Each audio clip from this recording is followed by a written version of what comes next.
Yes, it is Larry Sharpe here on the Sharpe Way Show. It's about 7 p.m., a little bit after on the East Coast. So, yep, time to talk to Larry Sharpe. That's kind of how it works. I know. I'm happy you'll give me a chunk of your evening. However, I got to say, I'm a little under the weather today, but I wanted to do this show even though I am feeling a bit sick. You probably hear I'm a little bit nasal. I think I caught something maybe this weekend when I was running around New York State, or maybe bad allergies. I can't be sure. So I apologize for my little bit of nasalness today. And I may be wiping my nose here or there. I apologize. But I'm still here. Hardcore, as always. And we're going to be talking about debates. The debates that I was not in this year. Last time when we had debates, it was funny. We had the League of Women Voter debates, and I was in them. However, Cuomo didn't show up. This time, I'm not in them. But that's okay. I'm going to talk about them anyway. We'll see what happens. I hope you'll enjoy it. I think you know that you will enjoy it. And if that's true, then do me a small favor and like and comment and share. It does matter. It's important that people know what we're talking about and that people see it. So please do that. Like, comment, share if you like to. I appreciate that. And as always, please support the show sponsors, theadvocates.org. Head over here to the world's smallest political quiz. Click that link there, and you can go share that in other places so that people take the test. You can take it too if you want to, and then share your results. That would be awesome. I would love it. But I do want to cover some of these debates. Let me start right away because it may be some time tonight. I'm going to go right to it and beginning with the opening statements, and we'll chat. Good evening. I'm here for one reason: to save our state and deliver a safer, freer, better future for you and your family. New York. So he wants a freer future. That's his one reason. In reality, he should be honest. He should say, I'm here for one reason. I was worried that I might lose my congressional seat because of redistricting. So I figured, why don't I grift now before I lose that seat? So I'll go ahead and raise a bunch of money and ensure that when this election's over and I lose, I'll have a cool job in a lobbying firm or a law firm, which is what will happen 3 weeks from now. New York is in crisis. True. We've experienced on so many levels attacks on our wallets, our safety, our freedom, Right. your children's education. You're Right. poorer and less safe because of Kathy Hochul and extreme policies. This is your opportunity to Kinda right. save New York. Over the course of this next... No, the opportunity you had to save New York was if you would have dropped out and let me run. That was your opportunity to save New York. This is your opportunity to grift so you can get a cool job in 3 weeks. And you're doing a good job of it. I'm not, it's true. You're good at what you do. However, this is not your opportunity to save New York because that's not going to happen. Hour, you'll get to hear a clear contrast between the two of us as far as our vision for this state. Mm-hmm. If you're tired of soaring crime, DAs that let violent criminals out on the street to roam free, crushing taxes and skyrocketing costs, True. New Yorkers struggling to feed their families, So the question will become is, what will be his policies? And I want you to think about this. He talks about several things. He talks about it's so expensive. He's right. High taxes. He's right. And crime. He's right. Now, I'm going to be very clear. The things he said are correct. What will he do for all those things? Only one thing. More cops. Now, more cops might be a good short-term answer for crime. It often is, right? Crack down. Often you'll stop crime short-term. Long-term, it doesn't work. The war on drugs shows that. But short-term, that will work. Where's the taxation piece and the affordability piece? He has no policy for that. Heat their homes. The reality is, for you deserve better. Mm-hmm. He loves me. Thank you. I feel good. Next is Kathy Hochul. Well, nice to see you too as well, Lee. It's looking forward to this conversation. And thank you to Spectrum and Pace University for hosting this debate, this conversation. But it's all about the people tuning in here tonight. Okay. I've been your governor. It's the highest honor of my life the last 14 months. All she ever talks about is how hard she works and how proud she is. Now, the problem with that is not that maybe she does work hard. I don't know. I mean, giving people's money away does take time and energy. So perhaps she does. But it tells you who she is. She always talks about how hard she works and how proud she is. You will hear throughout all the things she says. And I'm proud I did this. And I worked hard for this. Constantly. So it's just, that's how she thinks. Well, if I work hard, you got to give me money. If I know I'm screwing you over, but I'm proud, so give me cash. That's what she's worried about. Single day I wake up thinking about how I can fight harder for you and your families, to invest in education for your kids, give you more childcare opportunities so you can get back to your jobs. Also keeping more money in your pockets with middle class tax cuts and property tax rebates, but very much focused on public safety and getting more and more illegal guns off the streets. But that's all the other thing I have to protect, your safety, but also your fundamental rights. Your fundamental rights to be safe, but also to choose what you want done with your body, particularly this mess. So you care about my rights, like my right to vote? How about that one? Oh, I'm not in the ballot, so not that one. I know. My Second Amendment right to guns. Oh, nope, not that one. Okay, then for sure, right to go in my body, like vaccine. Oh, nope, not that one either. I'm not sure which rights you're talking about. So just for women, you will see a great contrast here tonight between myself and my record and someone who has been called one of Donald Trump's strongest and most loyal supporters. Trump comes. He helped him on January 6th by supporting it with the over. See, I was wondering when I was last night, all of a sudden I heard a scream across Queens. I didn't know what happened. And now I know what happened. Someone invoked the name of the evil one, Trump. You know, the Democrats in Queens went, rah! That's, I was wondering, she did that. Okay, great. Perfect. There it is.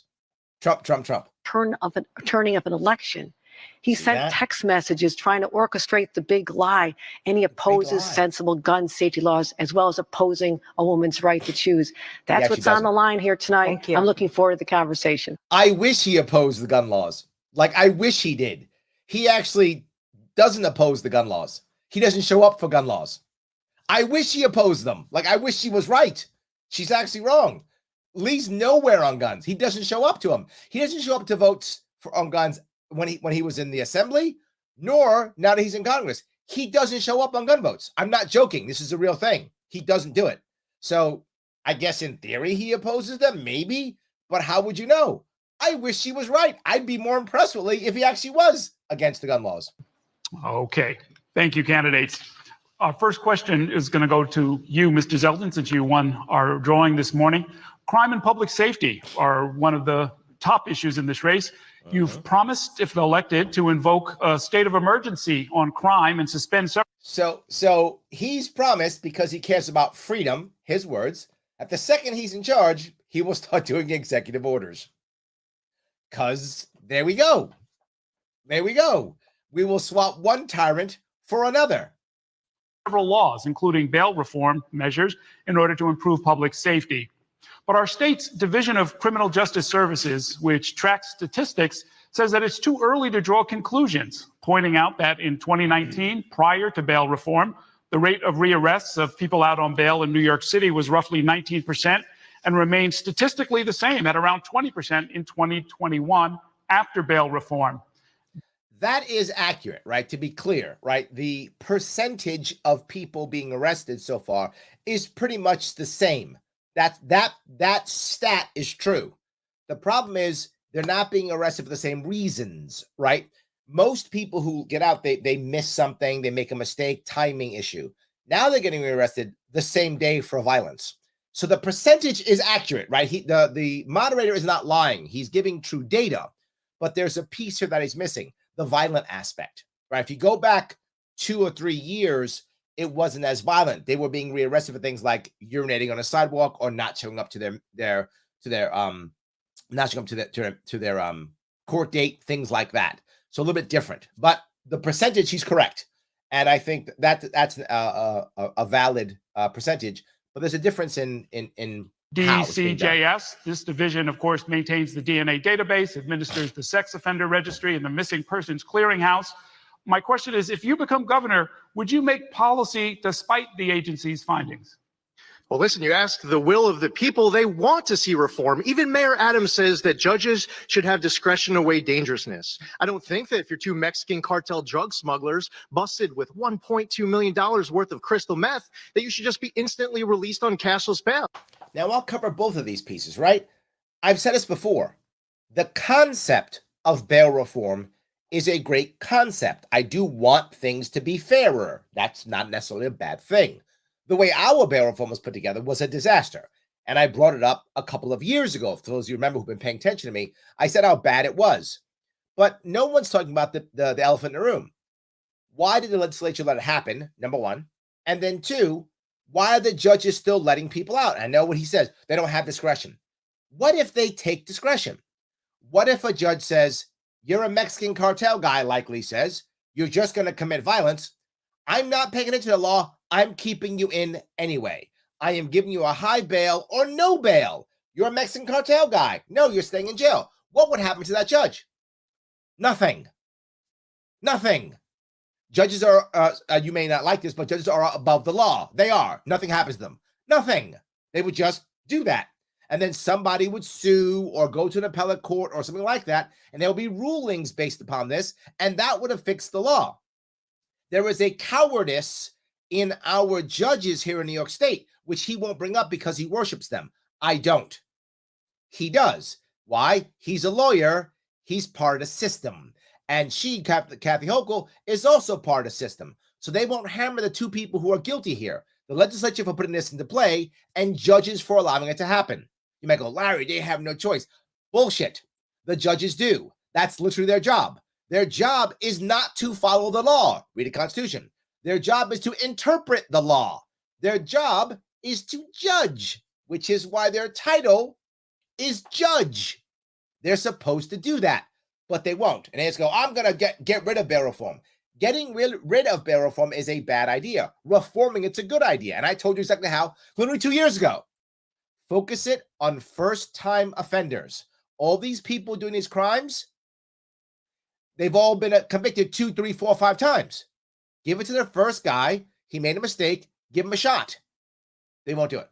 And so he'll get rid of it and she'll do nothing. That's the answer. The answer is what I'm telling you. Focus on first-time offenders. And get mad. Now, Kathy Hochul supports cashless bail. As soon as it got implemented, she was out there bragging about it. She chose the champion of the defund the police movement and the architect of cashless bail, Brian Benjamin. Yeah, that guy who got arrested and had to resign. Right. That was her first big decision to make him the lieutenant governor. We need to repeal cashless bail. We need to repeal the HALT Act. Okay, you're not going to repeal cashless bail right now because the Democrats run the assembly. So that's not going to happen. This is just him talking trash. He's not going to win. He knows he's not going to win. He's going to lose by 5 or 10 points. He knows it already. So that's why he says that. You're not going to repeal cashless bail because the assembly's all Democrats, right? It's a supermajority. So it's not going to happen. So instead, do a realistic repair of it via executive order that they will then have to. If you do it via executive order and give it to them and say, hey, here's an executive order. Do you okay it or not? The assembly will okay it because it is literally just a repair of bail reform. They'll do it, right? That's the issue. And that's what he doesn't want to do. And raise the age and less is more. We need to make our streets safe again. Raise the age and stop the HALT Act. Now, the HALT Act should also be modified, right? The concept of the HALT Act, if you guys who don't know, and that has nothing to do with crime, by the way. The HALT Act is an act that basically stops the corrections officers from putting people in solitary confinement. The reality is you don't want to stop the HALT Act either, right? You don't want to do either of those things. You don't want people being in solitary confinement for 6, 8, 9 months. That is cruel and unusual. But you also don't want to stop COs, corrections officers, from having a tool to punish people who need to be punished, and there's no other way of punishing them, and for people who want to escape Gen Pop because they fear their lives. So you want to adjust that also. Yet again, the concept of not being cruel to prisoners is a good concept. However, repealing it's a bad idea. You can fix these things. It's not crazy. And the whole thing has nothing to do with crime. That's in jail. You're already in jail, in prison. So he's just saying that because I'm going to yell to repeal stuff. It's wrong. And then raise the age. So now he wants to put 16-year-olds in jail for life because they're using 16-year-olds to shoot people. So, and that's, again, what's happening, for those who don't know, what's happening right now is gangbangers have recruited so many young men because we locked down the state for 2 years and threw kids out of high school and chances for college and jobs. So we gave the gangbangers a huge recruit bonus. They took them and they're using the youngsters as their trigger pullers because the youngsters don't go to jail for very long because of how New York State works. So he wants to make it to where, oh, no. If you're 16, 15, you still go to jail for life, or you get hammered forever if you're a trigger puller. Now, I know you might go, well, Larry, they're trigger pullers. Yes, but we set it up. So we're setting them up to fail, and then when they fail, we're crushing them. I have an idea. Stop the war on drugs. Stop the lockdowns. Stop licensing. Let people go out and work. Give them opportunity, and more of them will work. Still crack down on people doing bad things, but most of the gangbanger stuff from the 15, 16-year-olds is gangbanger on gangbanger violence. That violence is not the pushing the people in the subway. That's the people who have been arrested 45 times. That's bail reform. The gangbanger violence is the lower the age. So the two separate issues, which he just puts together. Again, I'm running to take back our streets and to support unapologetically our men and women in law enforcement. This is about all of us together, Republicans, Democrats, Independents, as New Yorkers, to make sure our streets are safe again, to make sure our subway. So we set up a bad situation. He just wants to arrest everybody. Are safe again. So to be clear, she wants to pacify you. He wants to incarcerate you. This is our opportunity. 2 weeks from tonight, we can continue with the status quo where they believe they haven't passed enough pro-criminal laws, or we could take control of our destiny and make sure law-abiding New Yorkers are in charge of our streets again. Okay, I'll give you a chance to respond, Mrs. Hochul. Well, I'd be happy to. First of all, you can either work on keeping people scared or you can focus on keeping them safe. I have worked hard to have real policies that are making a difference. And as you mentioned, that data is still being collected, but I did focus on bail reform in our budget. That's why the budget was 9 days late, because I insisted on common sense changes. Now, this is the piece I got to give her. I got to give her this. I've been giving Lee some credit. I'm going to give the governor some credit on this one.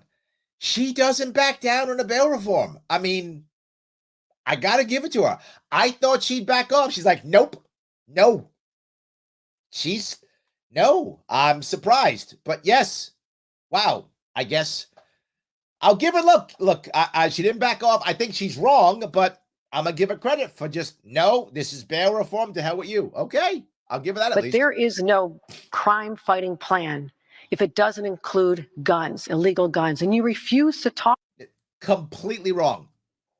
Crime fighting literally has nothing to do with gun laws.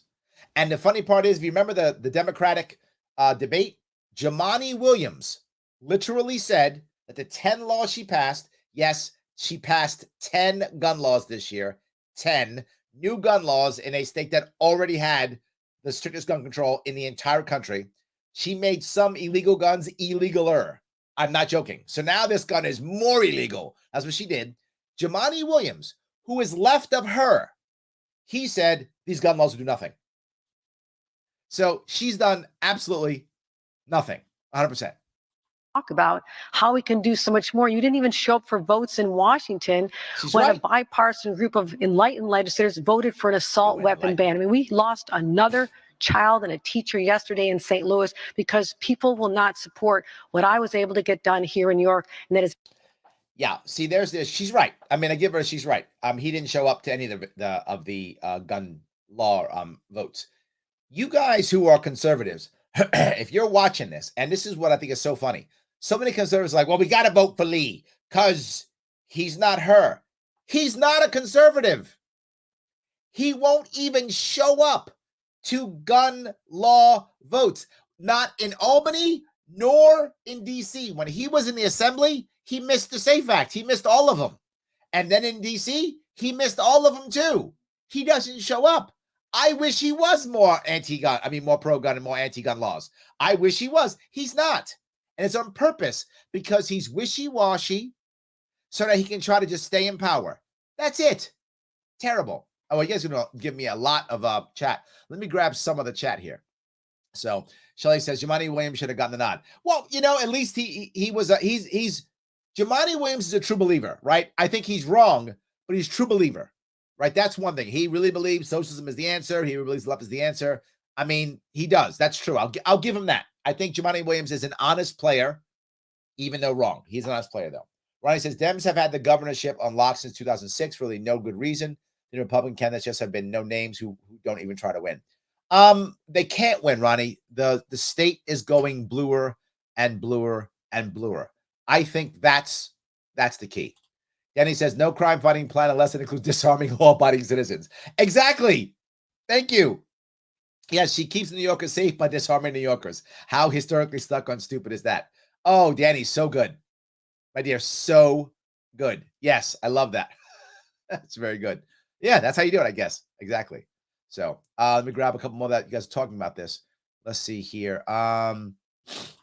That was one of your opinion, Larry, on how George Pataki was able to serve 3 straight terms in governor as blue state. New York State seems like a long time ago, but really wasn't. No, Ronnie, it was a long time ago. It was 20 years ago. Remember that. No Republican has won a statewide election in this state in 20 years, right? That's the issue. In 20 years. So, yeah, it's not the right answer. So, Avi says, Larry, if Zeldin's smart and he miraculously wins, it will be a miracle. He'll be smart to appoint you chief economic advisor, implement your idea of infrastructure, naming rights, reforming the MTA to be freight lines, allowing leasing naming rights to streets. You're assuming he would want to actually fix anything. But yeah, maybe. People ask that. Would if someone would actually ask me to join their cabinet, would I join it? If I thought I could make real change, I would. If I thought it was just, to keep being bad, no, I wouldn't. But yeah, it would depend, right? If I thought it was, if I thought I could make some real change. He goes on to say, Larry understands the Republicans did you dirty. However, Zeldin really did humiliate Hochul and exposed her for the callous out of his narcissist she is when he said, why is he so fixated on crime? The Republicans offer you a seat in the cabinet. You should take it. Well, I appreciate that, but I'm not sure. I'm not sure people buy it. They are concerned. They're so scared about Zeldin. I think she's still going to win. I think she's going to win by 10 points. My point. They ban on assault weapons for teenagers. You can't even do that. It's quite extraordinary, but it's about getting the guns off the streets. That's the first start. We have more to do, but I'm the one to do it. Did you want to respond? Yeah, of course. And unfortunately, Kathy Hochul believes that the only crimes that are being committed are these crimes with guns. And you got people who are afraid of being pushed in front of oncoming subway cars. They're being stabbed, beaten to death on the street with hammers. Go talk to the Asian American community and how it's impacted them with the loss of lives. Jewish people targeted with raw, violent anti-Semitism on our streets. It just happened yet again. We need to be talking about all of these other crimes, but instead, Kathy Hochul's too busy patting herself on the back. Job well done. No, actually, right now, there should be a special session. The state legislature should come back and they should overhaul cashless bail and these other pro-criminal laws with zero tolerance. But they're saying, oh. Okay, there's where he messed up. Everything he said about her, completely correct. Everything he said on the money, Lee, I'm going to give you credit. Everything you said, 100% true. But you don't want to go to, now arrest everybody, right? Do you want to have stronger laws right now or stronger crackdown right now? Yes, you do. But that is a short-term answer. You must have that. And now how do you make it to where you're not just putting 16-year-olds in jail forever, right? It costs us hundreds of thousands of dollars to keep kids in jail forever. Then they never get out and they go right back again. So we're ruining their lives and costing us money and destroying families. So yes, crack down so people know that you're not playing anymore. That's true. But then what, right? Where's the then what? There's nothing with him. She has no plan. He has a bad plan. Elect me. She says, elect me, and then you'll find out where maybe I'll stand on this issue in January. I want to follow up with you, Mr. Zeldin. You have vowed to remove the district attorney of the county where we're in right now, Alvin Bragg of Manhattan, on day one, if elected as governor. Day one. Of course, he is an elected official, and the state constitution specifies that removing a DA is not simple and is not automatic. Removal requires specific charges of wrongdoing, not just a difference of opinion, and the official in question must have a chance to defend themselves formally. What specific conduct are you alleging the district has engaged in, the district attorney has engaged in? Absolutely. The first thing I'll do right after I'm sworn in office is turning the Manhattan District Attorney Alvin Bragg to let him know that he's being removed. And it's from day one that he was a district attorney. He said that he was not going to enforce all different kinds of laws across the board. Others he treat as lesser offenses. Why? This is a very important piece here. Why? To be clear, wow, he's a bad guy. Okay, so to be clear, the governor now is going to go in and tell Manhattan DA, you're fired. And people think that's a great idea. It's a terrible idea. Why? Because it affects no one except those people in Manhattan. Why does Lee Zeldin? This is if you're an upstate Republican, right? If you're in Hudson Valley, the North Country, Central New York, Western New York, the Republicans done it to you twice in a row. They've given you downstaters in every level, all downstaters, and ignored everyone upstate. He spends all his time in New York City. So why do you want to support this guy, Republicans? What's wrong? He's not a conservative. Clearly, won't even show up for gun control, right? He's just a cop-loving downstater. That's what this guy is, a cop-loving downstater. And you're like, oh, yeah, that's the guy I want to support? What's wrong with you guys? Your party has abandoned you. So I'm going to fire the guy. How does that help anybody else outside of Manhattan? It doesn't. It's virtue signaling. And the worst part is the people of Manhattan, they probably want him to stay. They voted for him. So you're pissing off the people of Manhattan who want the guy, and then you're helping nobody else. And day one is my number one priority. My number one priority is to virtue signal. That's what he's saying. My number one priority is to show you how cool I am. I'm going to virtue signal. That's the guy you want to vote for. Wow. Look what happened to Jose Alba. He gets attacked. He's defending himself. That's Queens. Alvin Bragg sends him to Rikers Island, slaps him with a murder charge. He had an open stab wound. Alvin Bragg asked for hundreds of thousands of dollars in bail in this case, but doesn't go after the person who stabbed Jose Alba. We reached the point where Jose Alba said that he needed to go back to the Dominican Republic because he didn't feel safe here. Alvin Bragg is not doing his job. The message will absolutely be sent that if you're the DA, it stands for district attorney, not defense attorney. Alvin Bragg can go be a defense attorney, but if he's not going to do his job, I'm going to do my job, and I'm going to remove. Okay, leave people alone who are elected and go on and fix the rest of the state. Move him as soon as I can. Did you want to respond? I'd be happy to. I'm not surprised because in Lee Zeldin's world, you overturn elections you don't agree with. Ooh, You Jan can't 6. throw out someone Ooh. who was duly elected. Jan Yes, 6. I've worked with all of our district attorneys and Nice. given them more power to do their jobs. But for someone who voted to overturn a presidential election, Ooh, Jan I'm not 6. surprised. He just thinks whenever he wants to do something, he can just undo the will of the people. That's not the democracy we live in, but it's the world that Lee Zeldin does. Jan 6. Now listen, you're a New York voter out there. You're worried about security on our streets and our subway. Oh, but I just, every time this happens, I just hear a bunch of Democrats going in New York City. They're like, what? Jan 6, the insurrection. I did it. Well done. A question gets posed about a Manhattan DA who refuses to enforce the law. And all that my opponent can come up with is talking about the last election. Think about that. Now, we don't have recall elections in this state, but when they craft. Yes, you're right. So why don't you propose recall elections? Which is my answer. If you don't like your DA, recall your DA. As I say all the time, people should be policed how they want to be policed. So if you don't like your DA, recall your DA. Instead of you randomly firing people, because this is the problem. If he actually does this, if for some miracle this guy wins, I mean, he's not going to, but some miracle he does, think of who we're getting next. He's going to be a completely ineffective governor if he actually wins this damn thing. The Senate's going to be, and something will be completely Democratic. No one's going to support him. And we're going to get a worse Democrat later, and there'll never be a Republican ever in the state for the next 40 years. Oh, my God. And he's just as precedent now that every Democratic governor can now fire every Republican DA. So now you live in a county outside of Manhattan, and the governor basically picks your DA now, thanks to Zeldin. What a terrible idea. Recall is the right answer. The New York State Constitution, they gave the governor the authority to remove a district attorney when they refuse to enforce the law. And I'm going to do what is not just my constitutional authority, but my constitutional duty to keep the people of this city, of this state safe. Of this And city. I'm going to say he's wrong about that because there's many facets. It's not about governing by sound bites. I'm governing by sound policy. Yes, we have more illegal guns off our streets because I brought together people from 9 states to work together. We're hitting the gun traffickers. We also made sure that we did make. Yeah, but you do that, but every single day there's gun violence in New York City. Like there's shootouts in the daytime. That's a thing, right? So, the thing that Lee's talking about is real, right? There are literally shootouts in New York City. That wasn't a thing prior to 2020. It was very rare. I mean, it did happen here or there, but it's very rare that there were shootouts in New York City prior to 2020.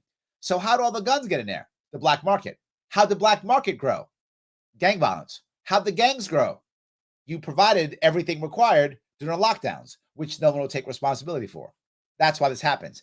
Everything changed 2020. Everything. What happened? Lockdowns. Those changes to our bail laws so we can have repeat offenders and people with gun offenses treated as they were under the previous law. That got done because I made it get done. But also, we have to talk about getting. You're punishing lots of young brown and black men as the prosecutors double and triple charge them with all types of SAFE Act and red flag law acts and all types of things to ensure they have no chance whatsoever of surviving the court. So they just plea. So yes, correct. What's supposed to be helping, I guess, stop school shootings is what it's supposed to be, is making sure that lots more young brown and black men go to jail. Guns out of the hands of young people, background checks, and people who are severely mentally ill. What I have proposed to work with Mayor Adams was more cops. We'll support them with our state resources, cameras in the subways, as well as care for the people who are severely. Okay, there are cameras in the subways now. Like that, you see them. You literally see them on the internet. You see them, cameras in the subways. So we want more cameras. So I want more of a surveillance state, and I want to disarm you. This sounds wonderful, doesn't it? Severely mentally ill and can have an episode that can cause harm. We're taking care of this. Setting aside an election is something you want to do. I'm all about getting results, 6th. Real results, not just more sound bites. Well, let me follow up with you, Mrs. Hochul. Overall crime in the subway is up by over 57% this year. That's true. There have been 8 homicides in the subway so far in 2022, while in prior years, going all the way back to 2008, there were never more than 3 murders in any given year. As I said, this all happened in 2020. Prior to 2020, this city was not a violent city. I mean, bad things happen, but there's 8 million people in the city, right? So there was going to be some violence. But relative to other cities, we were a safe city. Year in the subways.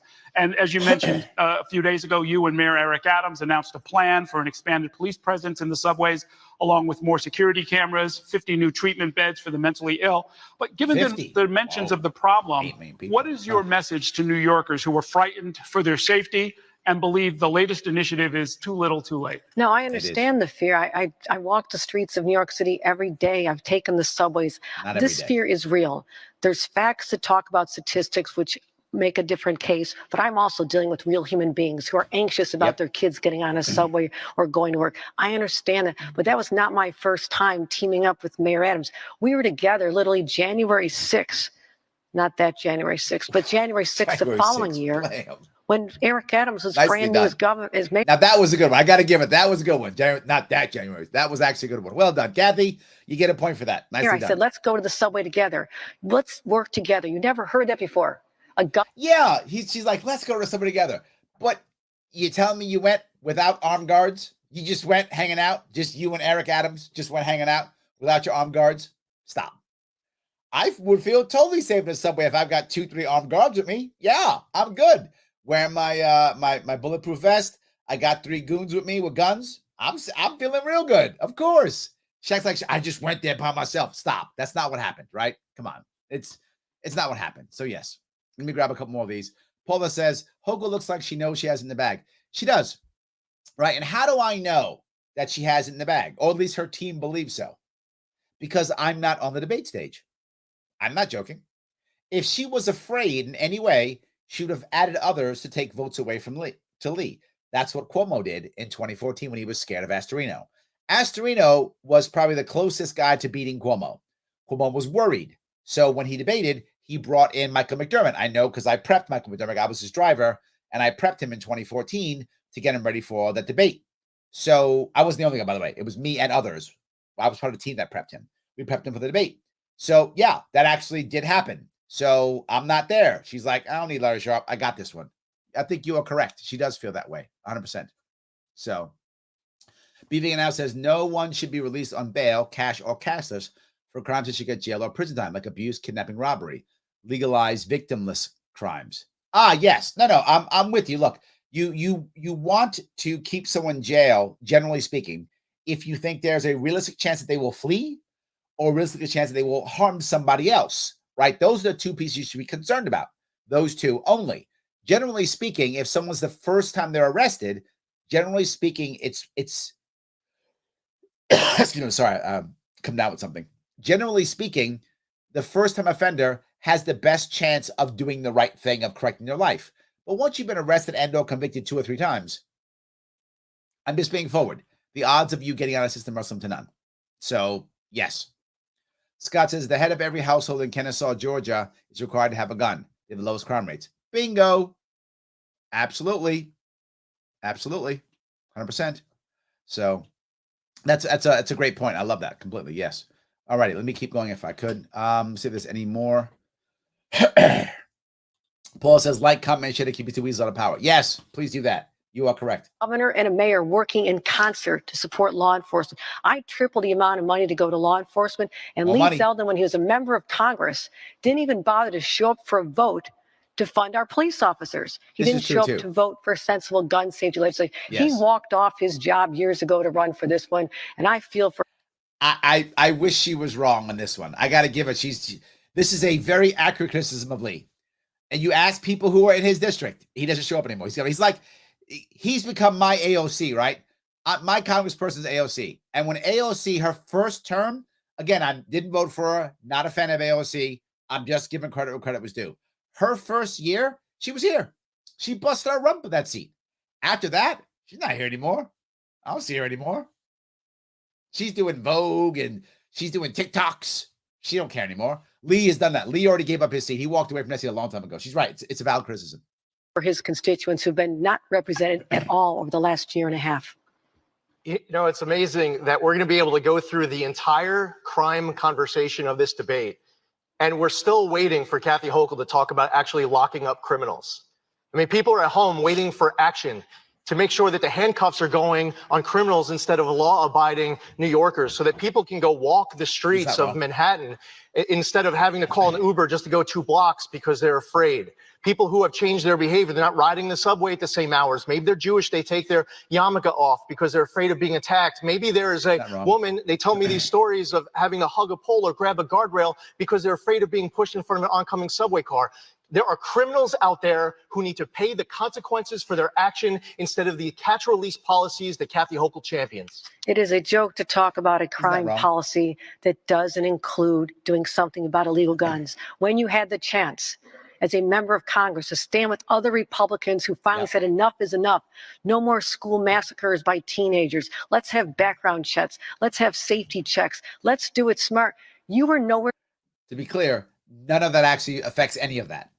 That does all sound good. If you don't know any better and you hear her do that, right? You keep hearing, and we're doing these things. If you don't know any better, it sounds like you're doing stuff, right? So when it comes to rhetoric, this is wonderful rhetoric, right? We're doing background checks and this and that, and see the things we're doing. It sounds great. It will have absolutely zero effect on school shootings. None. It will have zero effect. It's already having zero effect on the violence in New York City. She's collected like 8,000 guns this year. So crime is still going up. People are still being shot. It doesn't do anything. So it sounds great. It's nice rhetoric. Doesn't actually do anything. And sadly, again, Lee doesn't show up. Lee's an absentee landlord. He's not even around anymore. He doesn't vote. I wish he did show up to vote against the gun laws. She's like mad at him. You didn't show up so you could vote with us. I wish he had showed up and voted against you. But he won't show up at all. He doesn't care about the Second Amendment. He didn't even talk about it. And all you 2A supporters, every one of you goes, well, Lee's going to protect our gun rights. No, he's not. He is unapologetically back in the blue. Who's going to come get your guns? Yeah, Lee Zeldin's people. They're going to come get your guns. So please stop thinking the Republican Party cares about your Second Amendment. It doesn't. That is a lie. I mean, I'll give her this. She openly hates the Second Amendment. At least you know where she stands. She's coming for your guns. She hates your guns. She wants them all. Okay, at least you know where you stand with her. Lee doesn't care. He's going to watch her do it, and he'll help himself. Where to be found, Lee? I mean, people need to know. You can't talk about it. All you have is rhetoric. I have a record of getting things done, and that's what I'm happy to talk about. You have a record of a broken state. You have a terrible record. You have a record. That's true. It's not as good as you think. But it doesn't come down to you firing one person and you changing one law and bail. It's a much more complicated situation. We have a backlog of 2 years of no jury trials. That has had an effect on our system as well. We're going to move on to the economy, and we're going to. She is exactly on the money. 2 years of backlog of jury trials. Why? Lockdowns. So literally, you can't keep all the people in jail, which is why bail reform happened at exactly the worst time. Because you were throwing people out of the jails, shutting jails down. You can't get them through the process because you can't do the court system because you locked the court system down. Yes, no one's saying the biggest issue here was their stupid lockdowns that wrecked everything. It drives me crazy that no one is talking about it. That's the biggest issue. So Anyway, yes. Nate says, I live in Allegheny County. I could care less about Alvin Bragg. Yeah, Alvin Bragg. But yes, I agree. Let those who voted for him and those who represent him deal with him. Thank you, Nate. Yes. I have a crazy idea. Let's leave people alone. Let's let people be policed how they want to be policed. How about that? I think that's a good idea. Let's do that. I love that. Start with Mr. Zeldin. The economy has been shaky since the pandemic. It's also one of New Yorkers' top concerns. No, since the lockdowns. Not since the pandemic, since the lockdowns. According to multiple polls, inflation has increased rapidly, reaching record highs not only in the U.S. but across the world. While the governor doesn't control the levers of the worldwide economy, could you talk about specifically how you plan to provide relief to New York families? Okay, sure. Well, we have to bring spending in this state under control. We've seen all these bailouts coming from the federal government, and the state just decides that they're just going to increase spending, and that becomes a new baseline for the next year. Well, what we have to do is have a state spending cap. We need to. So a state spending cap is going to bring back the economy. He has no idea. Lee Zeldin has no idea what a policy is, no idea what a plan is. Lee Zeldin wouldn't know a plan or a policy if it was stapled to the cop's boot he was currently licking. That is how much he has no idea what a plan or a policy is. So they asked for a policy, he has none. They asked for a plan, he has none. I'm just going to repeal and stuff and fire people, and now I'm going to cap spending. How are you going to cap spending in this state? How? Just because you say so. The budget goes through the assembly. We have a line that is insanely crazy. We have counties that are dependent upon that cash now. No plan, no policy. I have an actual policy to raise money throughout without using taxation. He doesn't have that. And here's the worst part. He can just go to my website and steal all my policies. I don't care. If Lee's team's watching this, and if you're not, you're idiots, you should be, just go to my policy page and take them all. I don't mind.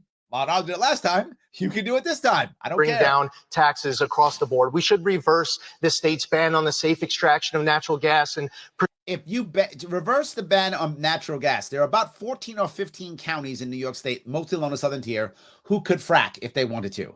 Most of them don't want to. The counties already voted against it. But even if some decide, you know what, I'm going to take it. And I don't mind. By the way, he's right. There should not be any mandate from the state government on fracking. That should be a local issue with transparency rules, which we don't have. And for those who don't know, the reason why I was against fracking up front is because the companies were not being transparent.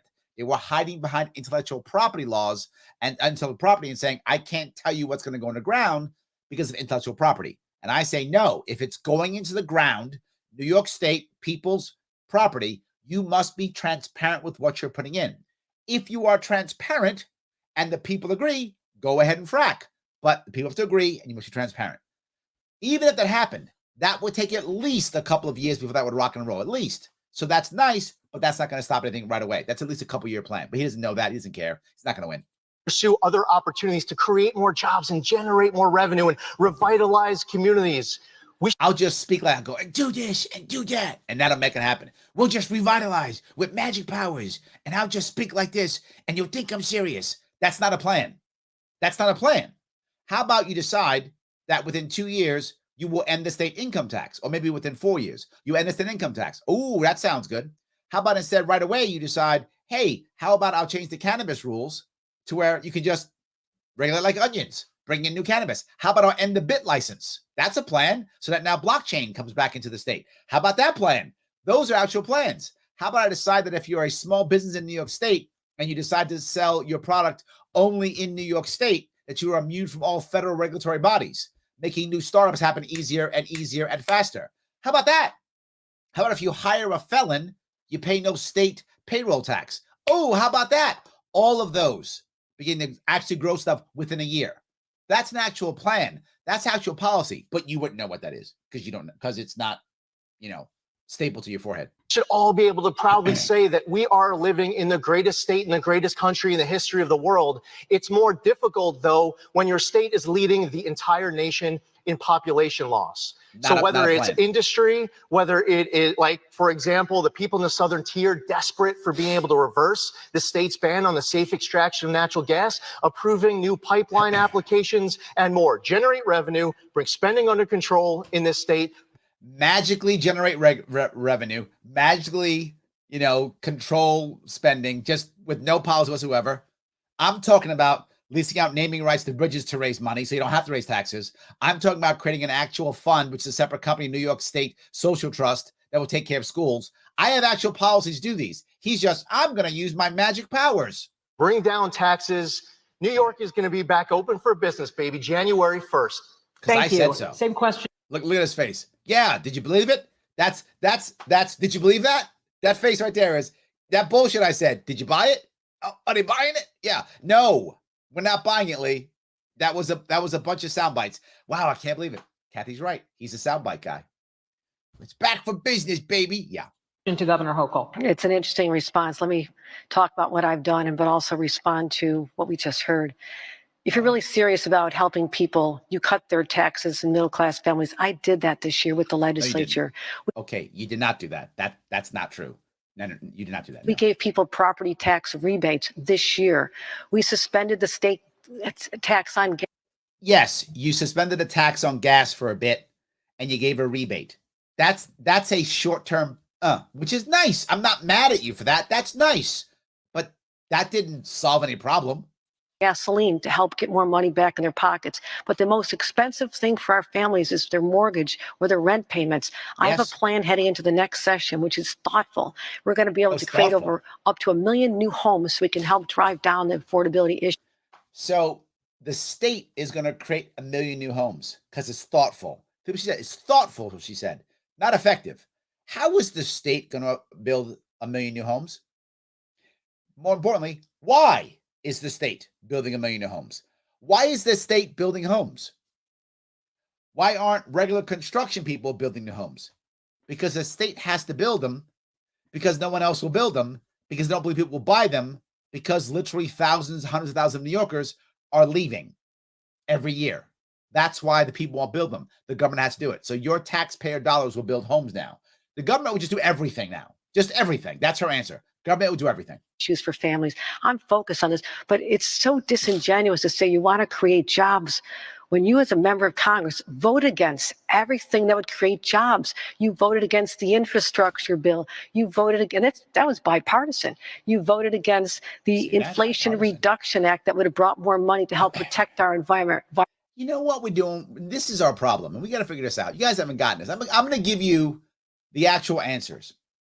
If we had the Inflation Reduction Act, which obviously reduces inflation, what we should make the new act is Everything is Awesome Forever Act. Problem solved. I am clearly a genius. If we would just pass the Everything is Awesome Forever Act, let's just pass that law, and then everything's awesome forever. Because clearly, if the act says something, it does it because you say so. So as soon as I get into power, I'm going to pass the Everything is Awesome Forever Act, and done and done. America becomes great again. Done deal.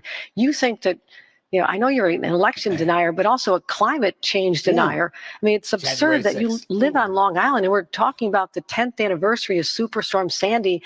That federal money can be used in our state to build up resiliency so we don't lose people's lives again. We have to have smart economic policies. I know how to create jobs. Ask Micron why they came to New York with 50. Because you bribe them. That would be the reason why. Ask Micron why they came. Because you bribe them.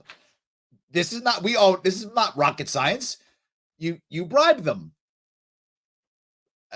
Ask because you're so smart? That's why? Because you're so no, because you bribe them with our money. I got to give her again. I'm going to give credit where credit is due. Kathy's good at this. Kathy's amazing at giving our money away. I mean, when it comes to giving money away, she's better than Cuomo was. Cuomo kept it. Cuomo was much more greedy because he was in power. She's new. She's got to give the money away to keep all those people on her side. She gives away money like nobody's business, particularly because it's not her money. But it's fine. She's good at that. Very good. 1,000 jobs because we know how to do that. And I'm going to continue focusing on. Okay, 50,000 jobs. I will say this now. Whatever number of jobs Micron will bring, it will not be 50,000 jobs. How do I know that?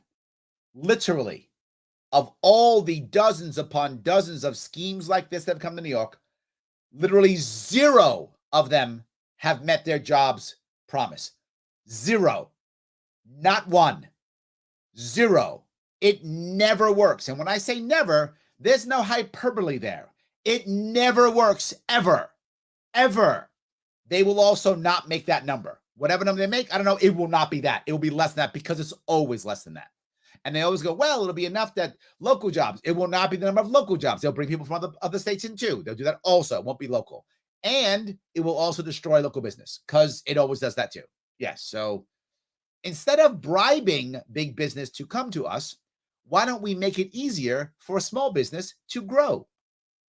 I know sounds nuts, right? Our economy back. Mr. Zeldin. Yeah, sure. And obviously what the governor's not pointing out is that she's hitting all the commuters now with a congestion pricing tax. She's That's not true. talking about hitting the farmers with a reduction of the overtime threshold from 60 hours Also true. to 40 hours a week. Yep. As a member of Congress, I actually Now, the problem with that, some of you who lean more left may be happy about this. You may go, look, I'm glad that now farm workers will get overtime at over 40 hours a week. And then you may like that because, right, in New York State, it was you only get overtime after 60 hours a week.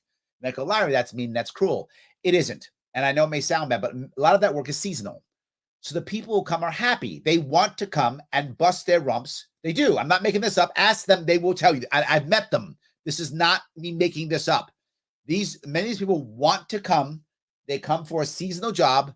They bust their rump and work 80 hours a week for X number of months. Then they go back to their home or wherever they're going from or do some other job. They're there to make a bunch of cash for whatever reason they want. Now, they know this. And the farmers know this too. And the whole pricing structure is based upon that. When you change that, you raise the pricing of everything, right? No, you know what happens? At least half of these people, if not more than that, at least half are undocumented workers. So what do? They have bogus Social Security numbers. I'm not making this up. They won't talk about this. This is how it actually works in New York State. I know because I crossed this state and I actually talked to farmers and I talked to the workers. They talk to me, so I know what actually happens. So what they do is they already have bogus Social Security numbers. So they just get 2 bogus Social Security numbers. Instead of 1, they get 2. So now the first Social Security number works for 40 hours, and then a second one works for another 40. So they don't get paid overtime anyway. They just work on 2 bogus Social Security numbers because the farmer can't afford to pay them. That's how that actually works. But now the state is going to pay for a bunch of it. So, of course, your taxpayer dollars now will pay for some of that. Well, because why not? And it's for the first year or 2, I forgot. So for the first year or 2, these workers will scam and take some money off the government. And after that, they won't. But here's the worst part.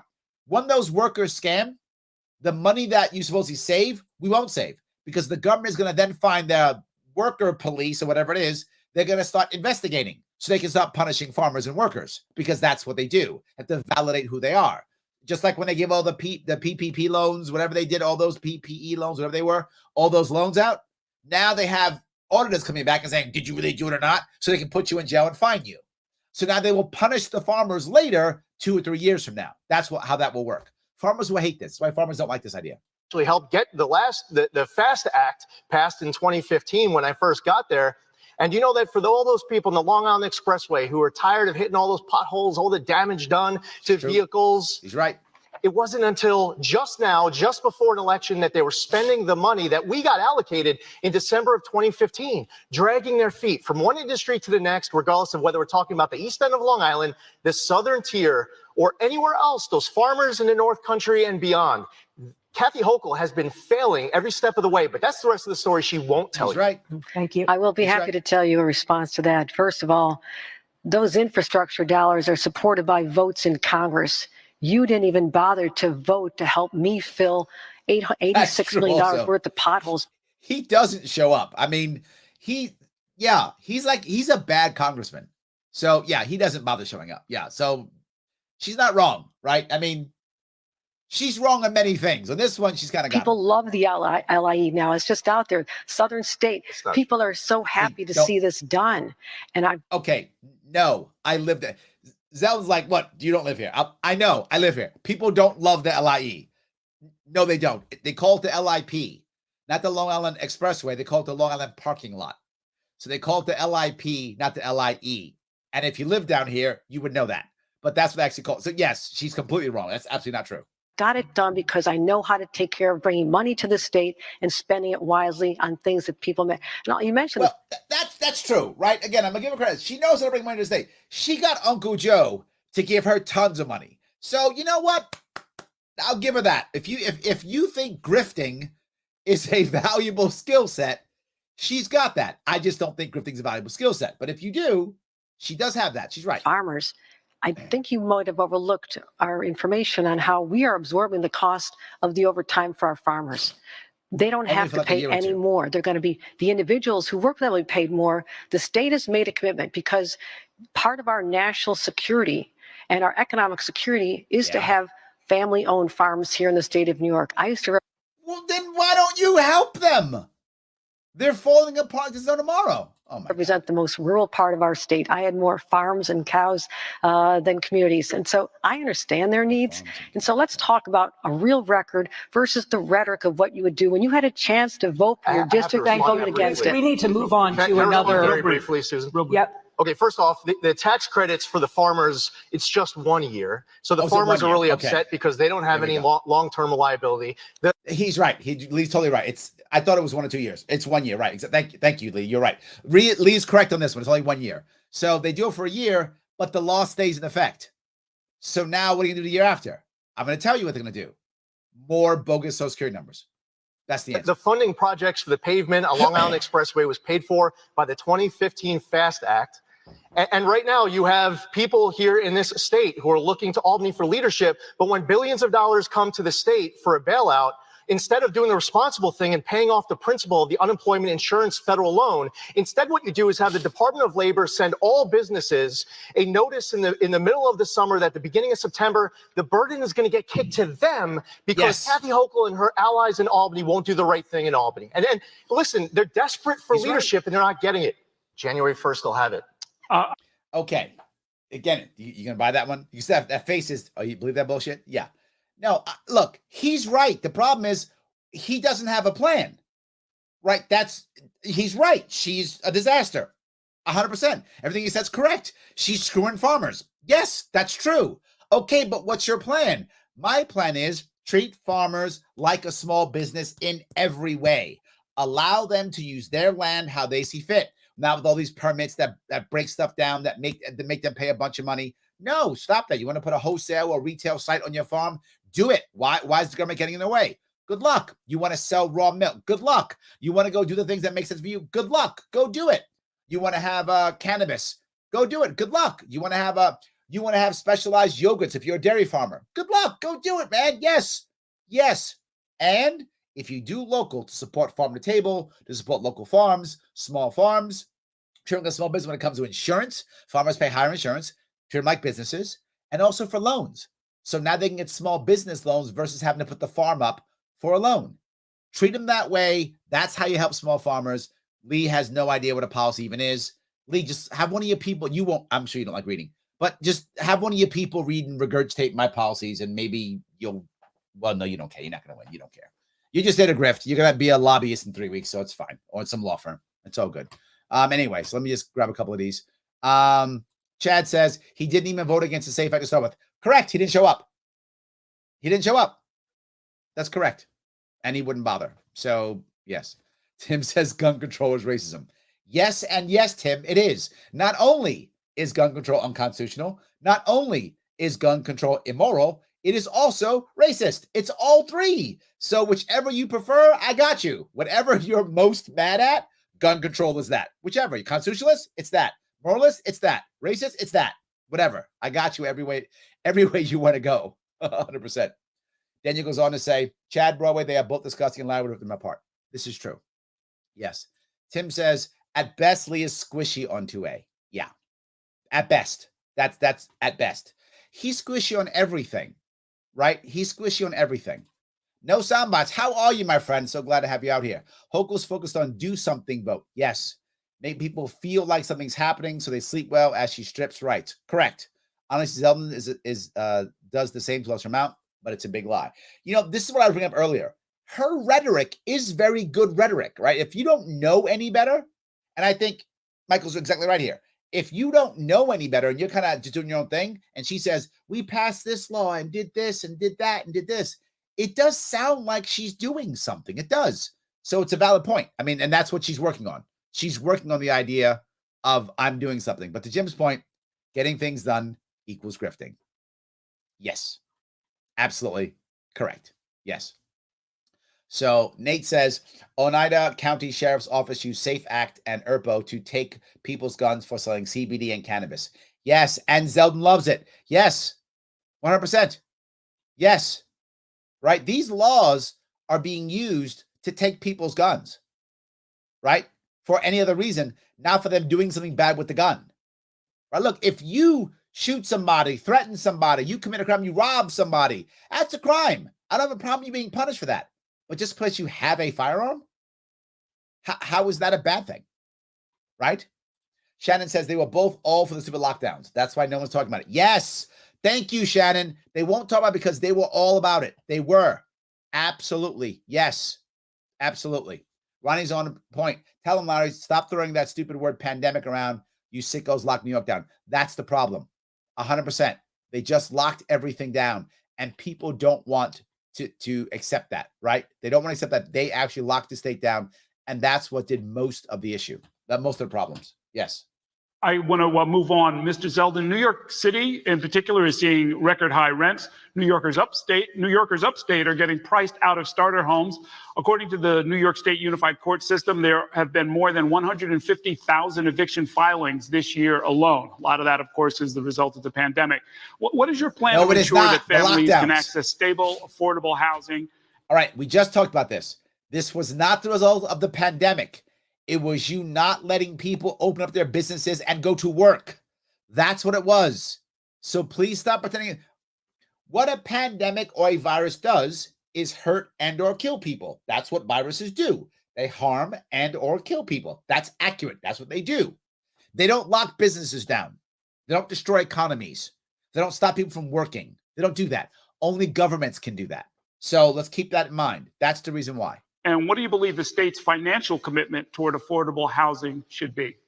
Well, while we need to be building more affordable housing, there are individuals and companies that want to invest here, but because it takes so long for them to be able to get approvals, the process is so drawn out that they're looking to other states and they're sending their money elsewhere. I just spoke to someone who's moving operations down to North Carolina. So what he does is when someone says, hey, Lee, there's a problem. How do you fix it? Let me tell you more about the problem. Yeah, he already said the problem. How are you going to fix it? Carolina, instead of investing that money right here. We have people at the state level, bureaucrats drawing it out. You can abuse the litigation process to draw this process out. And honestly, the last conversation that we were just having, the last question about improving the economy, creating more good paying. So just jump off. Yeah. Here's your answer. Create a rent to own scheme within New York State that allows the big businesses that create the big, that buy and build a bunch of houses, that when they sell the house, whenever they sell the house or the building or whatever they're selling, the home, when they're selling it, no capital gains tax. If they don't have, these are companies that will drop 5, 10, $15 billion on land and homes. They will buy massive tracts and buy massive amounts of homes, which is a good thing. Please build lots of homes. Absolutely. Do that. And as long as it's rent to own, which means it's cheaper to rent, but then eventually you can own. Whenever they sell it, you make sure there's no capital gains tax. And you might go, Larry, they want to lose all this tax. No, let them not pay the tax, but instead give ownership to literally hundreds of thousands of New Yorkers. I'm okay with that. Don't pay your tax. Instead, make sure that hundreds of thousands of New Yorkers can get homes. That can be put into play within a year. And if people hear it's going to happen and believe it, you will find large real estate companies starting to buy up land and build homes immediately. You will see it begin to happen right within a year. That's how you start building more homes. You then allow for tiny homes when it comes to people who are unhoused or homeless, based upon specific populations. I talk about this constantly all the time, specifically to build these specific buildings out. You did that for nonprofits. You allow them to name it, so they get the naming rights as always. And if you make sure people are getting 1/3 of their income, there's some rental income for it. And at the end, they could sell if they want to. No capital gains. Done deal. Jobs That's going to be important for us to be able to have individuals who can afford to have that dream of home ownership. But in Kathy Hochul's New York, you can either have your first kid here in the basement of mom and dad's house, or you can move to some other state and buy your own home in Cary, North Carolina. First-time home buyer credits is going to be a very important thing for us to ramp up in this state. Keeping the American dream alive as a New York dream is right now under attack. It gets reversed January 1st. He said nothing. All he says is, his entire thing is, I'm going to win. He just throws up false promises. Would you trust this guy? No matter what you say, I'm going to win. I'm going to win. Okay, but how are you going to fix things? Doesn't matter. I'm going to win. How are you going to fix this? Doesn't matter. I'm going to win. But what about this? Doesn't matter. I'm going to win. Everything sucks. I'm going to win. I have magic powers. The second I win, the magic Zeldin powers fix everything. I don't think I heard an answer on that, but let me talk about what we've done already before I respond. $25 billion in the last budget to build 100,000 more units of affordable housing. I go to more ribbon cuttings and groundbreakings from the Bronx to Brooklyn to Rochester to Buffalo, and we're building this. But in the meantime, we have to continue helping those who were subjected to having a loss of income during the pandemic. They couldn't make their rent payments. Landlords were... Okay, during your lockdowns that you said nothing about. Let's not forget that you said nothing about. Hurt, they were hurt. I'm the one who opened up billions of dollars my first week on the job to make sure we could help them be stabilized. No, she's not wrong with that. I'm going to give her that. When it comes to grifting Uncle Joe's money, she's good at that. That's a skill set she has, right? So as long as Uncle Joe's president, he's going to keep writing her checks. She is good at that. I'm going to give her credit. That's not a skill set that I think is valuable, but going forward, I have a plan that's going to help us with office space conversions in places like New York City, also do the more building, but also break down some of the barriers that are there. There's a lot of zoning. Transit-oriented development makes sense. Yes. We've seen the success of it all over Long Island and in the lower. This is literally all downstate stuff. And not that I'm against downstate. I live downstate. But they've talked about upstate at all. They laughed at it. And you upstate Republicans are going to vote for Lee Zeldin and not write my name in. What's wrong with you? Like, what's wrong with you? You actually think that this guy's going to win? I mean, stop. Just stop.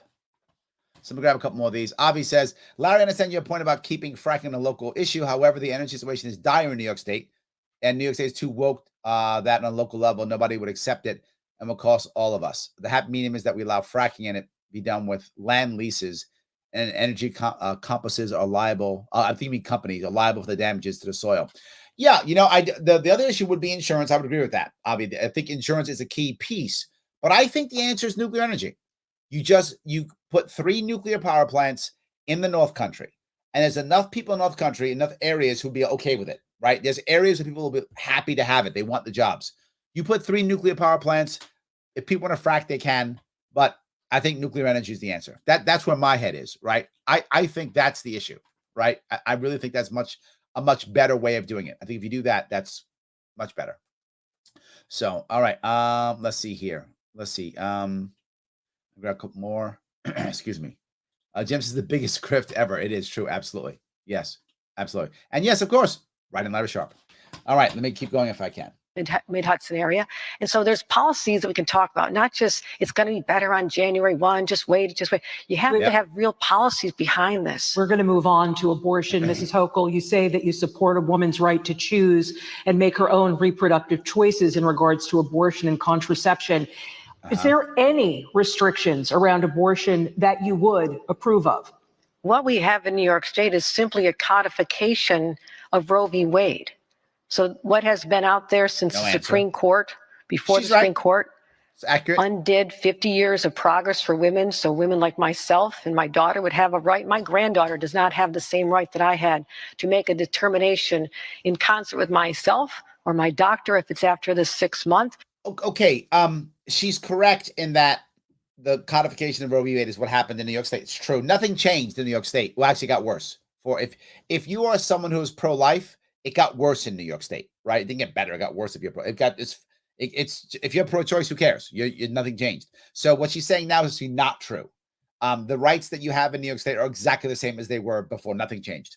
So she's acting like, my granddad doesn't have the same rights. Yes, you do. It's New York State. You'll be fine. Whatever you want, you'll be fine. But the question wasn't that. The question was, do you support any restrictions? So we have the same restrictions, and anyone who says otherwise is just incorrect. But what is so appalling is the sort of general campaign conversion that we're trying to hear from Lee Zeldin, who will say, oh, no, That's I really true. won't change anything. Nothing changed the day after the Dobbs decision. You know why nothing changed the day after the Dobbs decision? It's because I'm the governor of the state of New York and he's not. So we can That's not talk true. about policies all you want, but It's already let's look at the codified. record. There was very few people in Congress who have a more pro-life record. Someone who said he'd bring on a pro-life health commissioner. You know how much power that person has over decisions on regulations? They could literally use their power to shut down clinics. So that is a frightening spectacle. Women need to know that. Yes, because you did. You and Cuomo shut down hospitals, shut down what? Yes, that's correct. You shouldn't be able to use that power to do that. That's correct. Yes, no one should have that power. That's my entire point. No governor should have that power. Correct. You're right. Right. And the worst part about Lee is she's right about Lee, right? He just changed his mind. Look, again, if you're a conservative in upstate New York, why are you supporting Lee Zeldin? Remember how he was all like, oh, I'm pro-life and I'm going to do all the things for pro-life. And then, oh, it's close to the election? Yeah, abortion's abortion. Who cares about that? That was his answer. All of a sudden, he's care about abortion. Doesn't care about abortion. Doesn't care about 2A.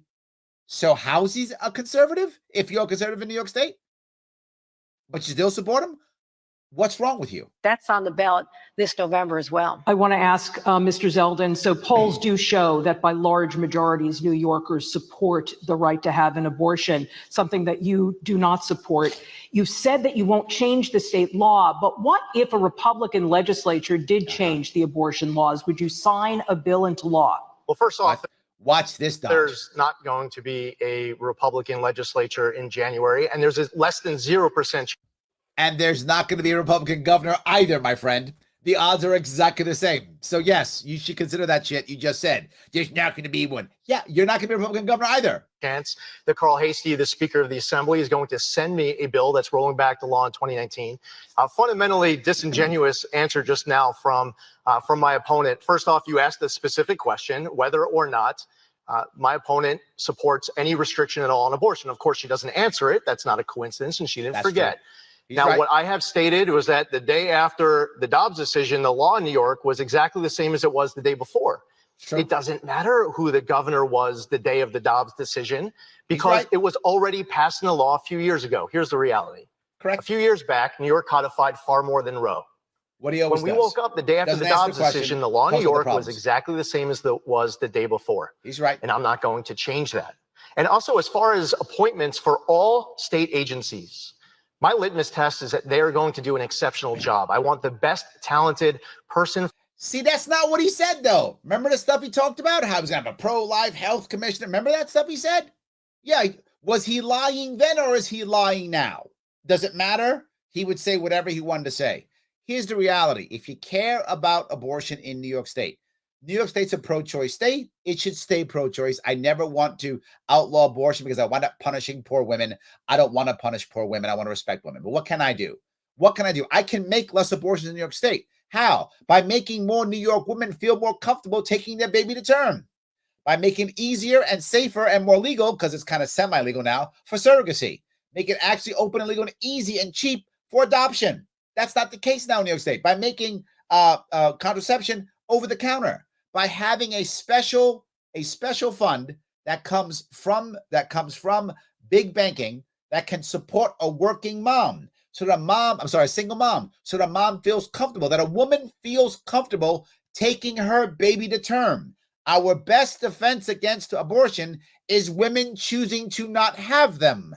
And if we make women feel safer and give them more choices, they'll take their babies to term.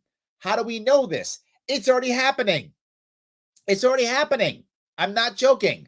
Since the one good, it's a couple good things about lockdowns. Most of it's terrible, but there's a couple little things that are good. And the silver lining was many women who found themselves able to stay home and still work. Sadly, this is not really the working class of America, because the working class of America spends most of the time physically working at a place. But the more educated, more white-collar workers of America, women, found that they could stay home and hang out with their kids more. They had more babies. Crazy. When you actually give women more choice, more support, more options, they make better choices. Isn't it nuts? That's how you deal with it. He won't say that. He'll just blow you off. You conservatives in New York State, he bamboozles you.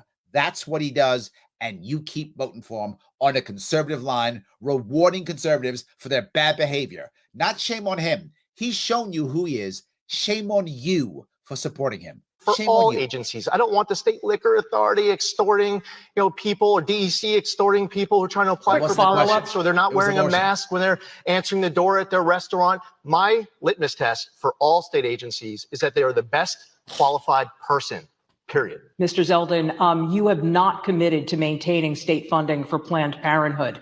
Why not, when for many women in our state, Planned Parenthood is a trusted service for healthcare? Well, what I said was that I'd Watch him dodge this. Planned Parenthood. Watch him dodge this.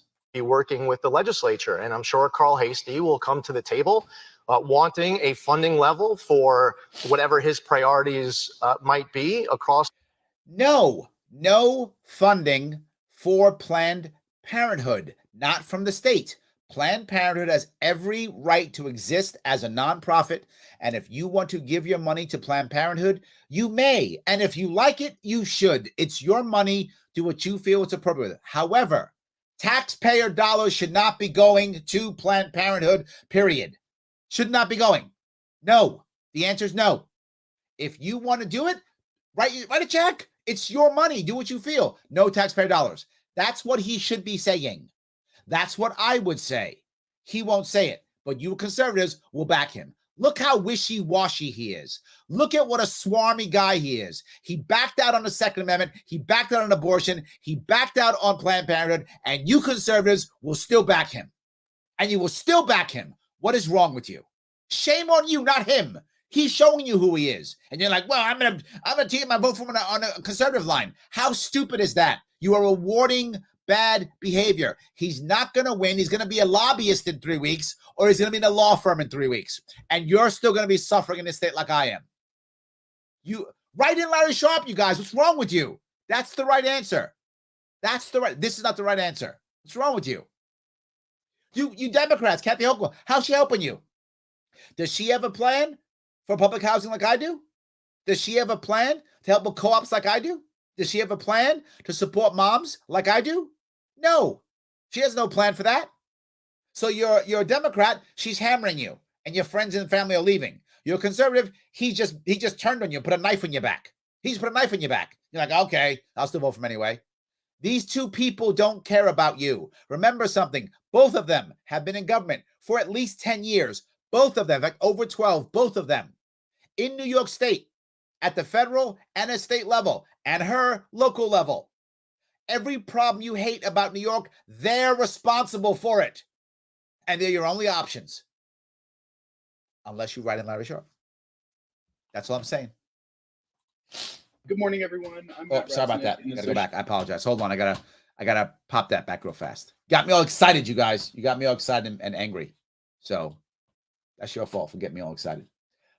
So anyway, let me grab that back again if I can. I apologize. I got all excited because I was yelling and screaming and stuff. So let me see if I can grab this back now. All right. Let me put this back again if I could. You got me all excited, guys. I apologize. Who the governor was the day of the Dobbs decision, because it was already passed in the law a few years ago. Here's the reality. A few years back, New York codified far more than Roe.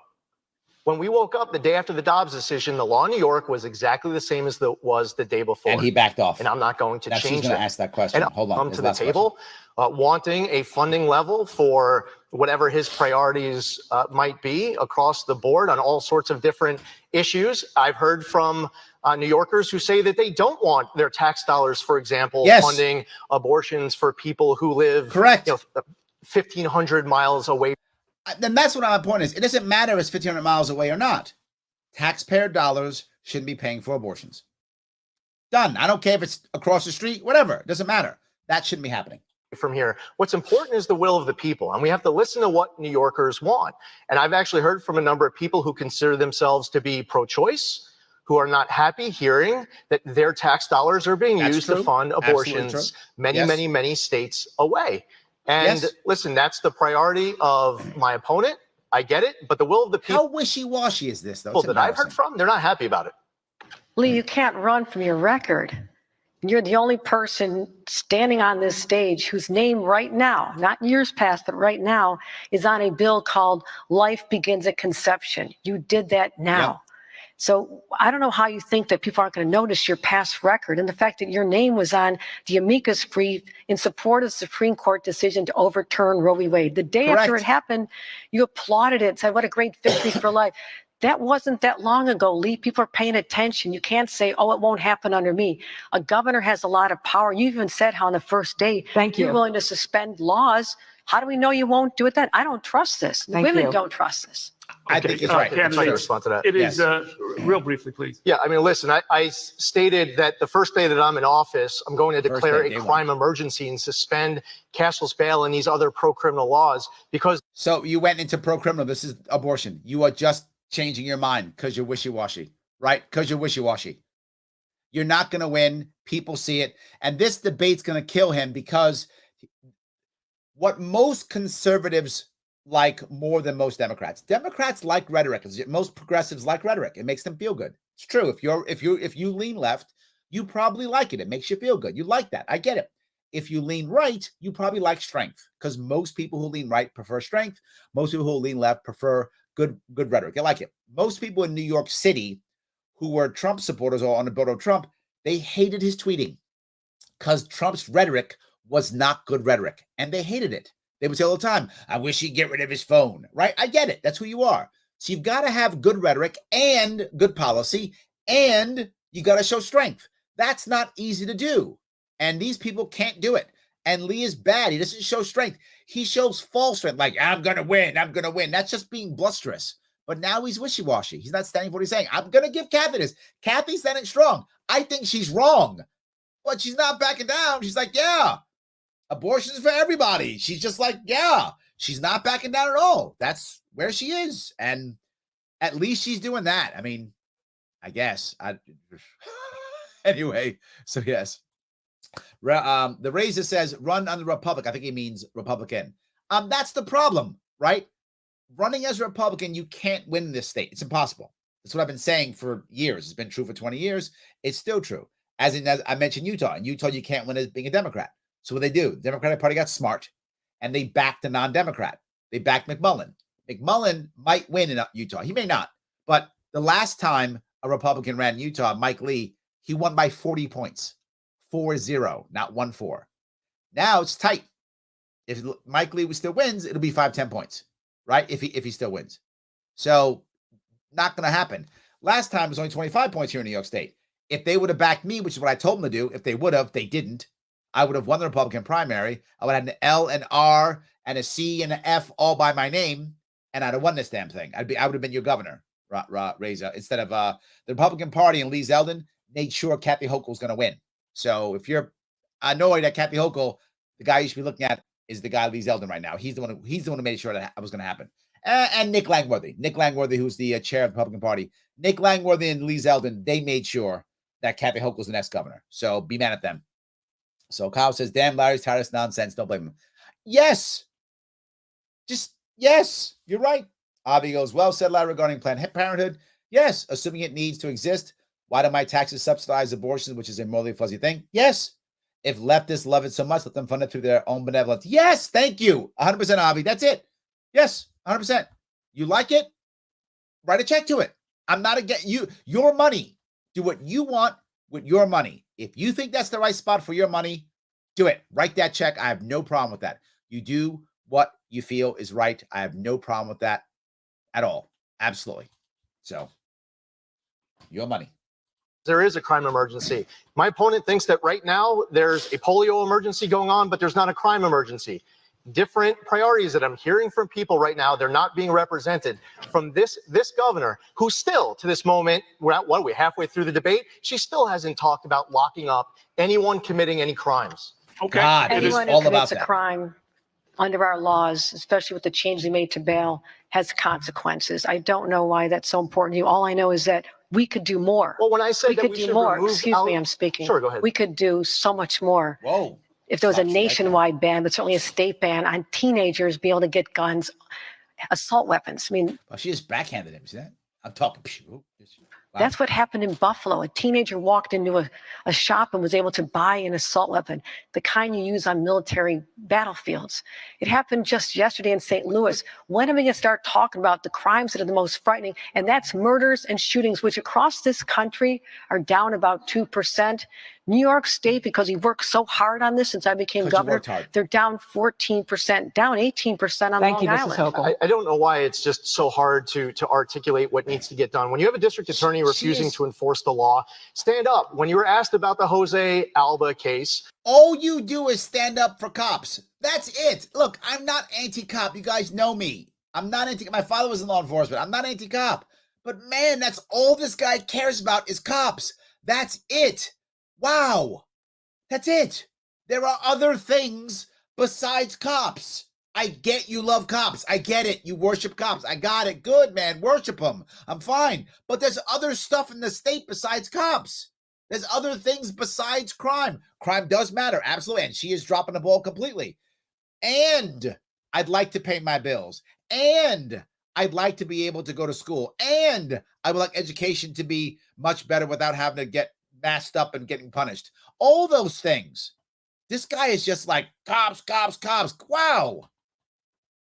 Jim says, great. Emergency equals bypass legislature and Senate. Bingo. What most people don't know is how this works with emergencies. Is within 30 days, the assembly can block and get rid of anything he does. That's how that actually works in New York State. Now, why would that matter? Well, because he's not going to run the assembly. He just said so. He's like, well, there's not going to be a Republican assembly, which means your executive orders are all going to be canceled in 30 days. That's how it works in New York State. That didn't happen with Hochul or Cuomo because they ran the assembly. So they could just do what they want and nobody cared because the assembly was in their pocket. The assembly's not going to be in his pocket. So he can talk all the trash he wants. I'm going to do this. I'm going to do that. In 30 days, they're going to cancel it because they're not going to let him do anything. So yeah, no, he's just making stuff up again. Yes. Nate says, be sure to thank Republicans for Kathy's upcoming victory. Yep. They're the ones who made sure no coalition was possible. Yes. For all you people mad at me going, Larry, why aren't you a Republican? I tried to make a coalition and everybody just stabbed me in the back and walked away from me. And this is what you get. The coalition I talked about is the coalition McMullen's doing in Utah, except reversed. He got Democrats behind him. I was trying to get the Republicans behind me, and they said, no, because you won't grift as well. And they were right. I won't grift as well. I'm not a grifter like he is. It's true. He was able to get everybody to grift. So they were more worried about grift than anything else. They said they were worried about getting rid of Kathy Hochul. If that was true, I would be up there instead. But that wasn't their issue at all. So yes. I was in front of the Manhattan District Attorney's office that day. You had a press conference. You were asked. You said it was a local decision. You're not going to get involved in it. I said Alvin Bragg should be removed. You said he just got there. Cut him some slack. He's doing his job. I say that we should overhaul cashless bail. You're saying that there's no data to support it. You have to elect me to find out what my position on it. Thank you, Mr. Zeldin. January. Okay. It is time now for the cross-examination round. That's when each candidate will have a chance to ask a question of their rival. The order was selected at random. We begin with you, Mr. Zeldin. Well, one of the other reasons why my opponent has lost the trust of so many New Yorkers is they see all these stories with regards to the pay-to-play corruption. Someone hosts a fundraiser for her, and then just days later, she suspends unilaterally New York's competitive bidding laws.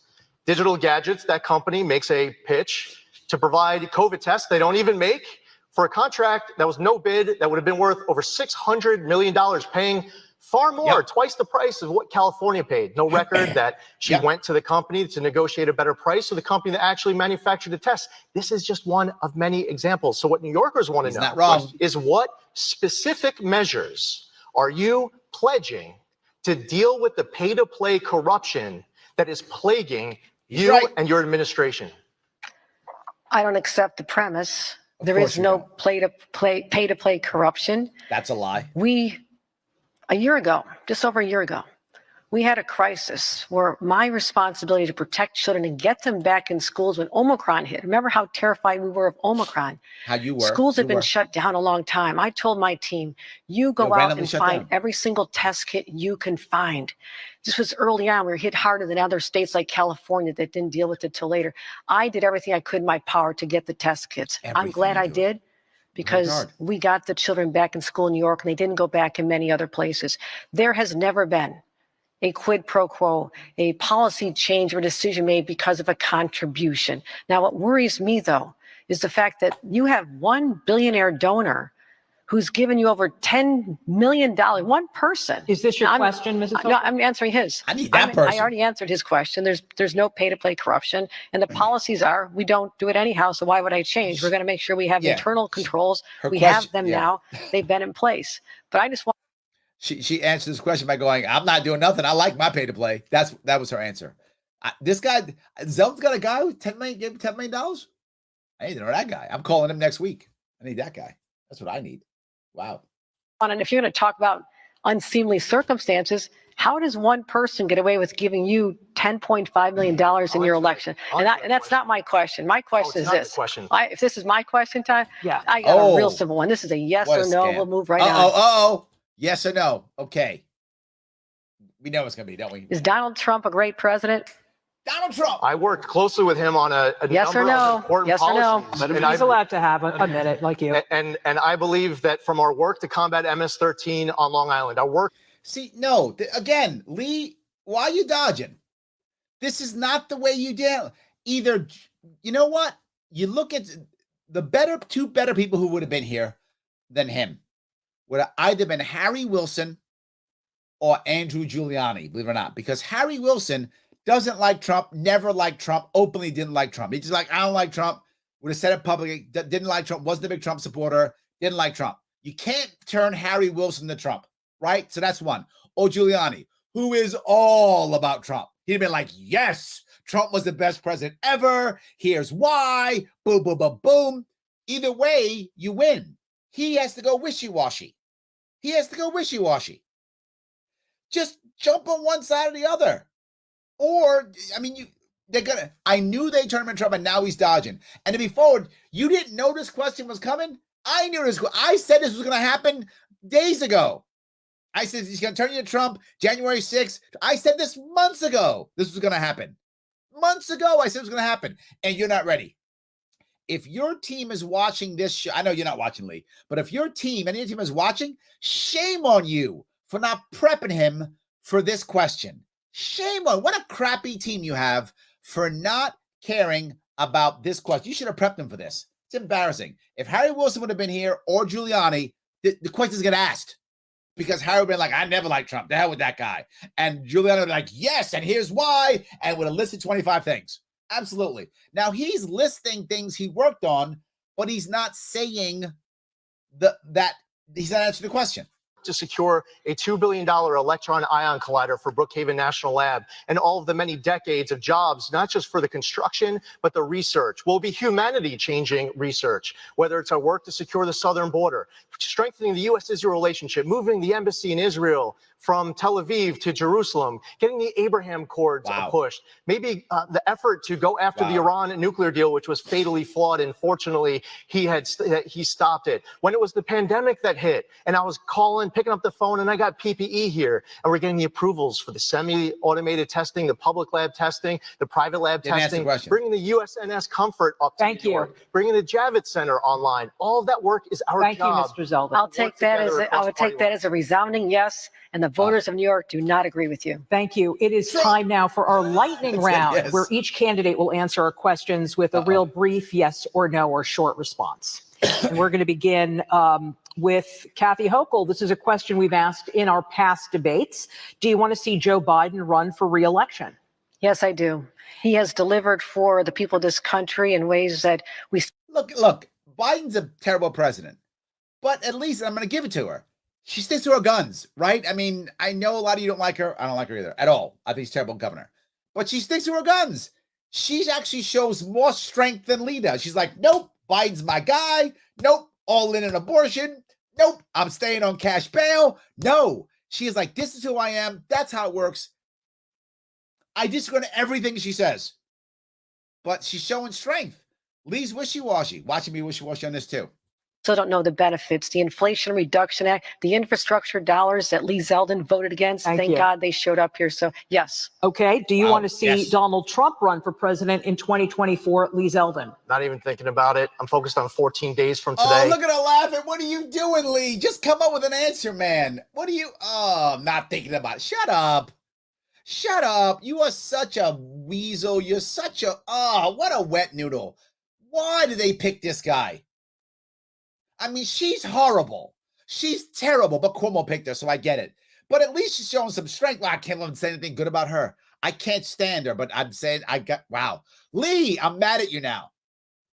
You're making me say something good about Kathy. That's terrible. Now I'm madder at you than I was before. I'm more mad at you now because you made me do that. God. Wow. Wow. That's embarrassingly bad. Just say it. Say yes, I want to know. No, I don't. Just say it. Defeating Kathy Hochul and saving New York State. Look, if you don't like Trump, I got it. Maybe you don't like him. Okay, fine. Then say, no, I don't want to run. I want DeSantis to run or whatever is the guy you like. Or if you want Trump, don't say it. If this was Harry Wilson or Andrew, Julian would be like, yes, he's my man. I want to be his VP.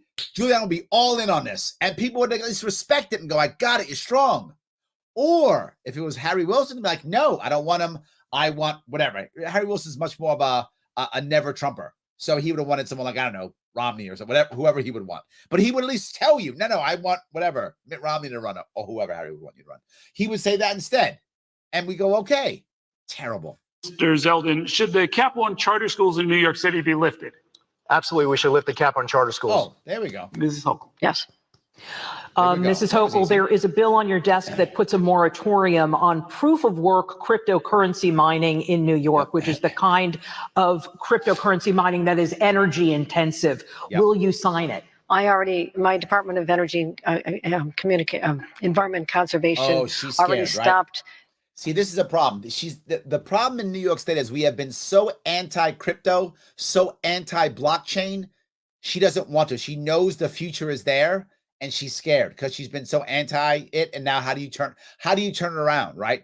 And this of blockchain mining is energy intensive. And so, what the answer is? Of course not. Instead of stopping them from mining, let's make more energy. Let's do nuclear power plants so that we don't care about this. That's the actual answer, but she doesn't know how to say that. A company that was utilizing so much power, even more so than the previously shut down business. I'm looking at that bill closely. This has nothing to do with whether or not we embrace the cryptocurrency industry in our This is city. a specific kind of cryptocurrency, energy intensive. Yeah, and we're focusing on making sure that they have green facilities, that they're not using that kind of utilities. Will you, if you were governor, would you sign a cryptocurrency narrow moratorium like You this say one? no? No, I wouldn't. And we shouldn't be picking winners and losers in business. And you see it right now getting played out as far as, they're raising, donating money for my opponent, trying to curry favor. Listen, the reality is on the merit. See, he's right. See, they're trying to get money. Well done, Lee. Lee, you're right on this one, 100%. You're right. She's scared because she doesn't want that Bitcoin money leaving her pockets, but she knows she's been so anti-Bitcoin for so long. So now she's screwed. So yeah, you're right, this one, Lee. Well done. We should level the playing field. Stop picking winners and losers based on political connections. Yes. Okay, Mr. Zeldin, with recreational marijuana now legal, does New York have sufficient protections in place to protect the health of young people? Absolutely not. As a matter of fact, when I was coming here from my office, I rode the 2 train up, and I had a lot of members of the media with me. His office is in Manhattan. For you upstate Republicans, conservatives, his office is in Manhattan. Why are you supporting him? His lieutenant governor is a former NYPD chief. Why are you supporting him? All he does is back the blue. He doesn't care about a Second Amendment, none of that stuff. And now he's saying, absolutely not. We got to talk about cannabis. Cannabis has been in the black market for 100 years. Where are all the deaths from cannabis? Nowhere. They don't exist. There is no need. There's no safety concern with cannabis. There is none. There's no safety concern with them. And we were smelling some marijuana along the way. And if you want to come to New York and have your little kids, my daughters are 16, even though they're 16, they're in 11th grade. I'd rather not have to walk. Okay, your kids are 16. They know what weed is.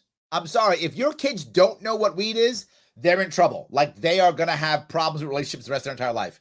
They're such a geek. They're incels, basically. They don't know what frick weed is. Of course you do. They're 16. My daughter's 18. She knows what weed is. My 12-year-old knows what weed is. It's okay. They're not dying from it. The world's not ending because someone smells weed. Stop, you prude. Now, all of a sudden, you're conservative? When it comes to cannabis, the safest thing we got, that you're worried about.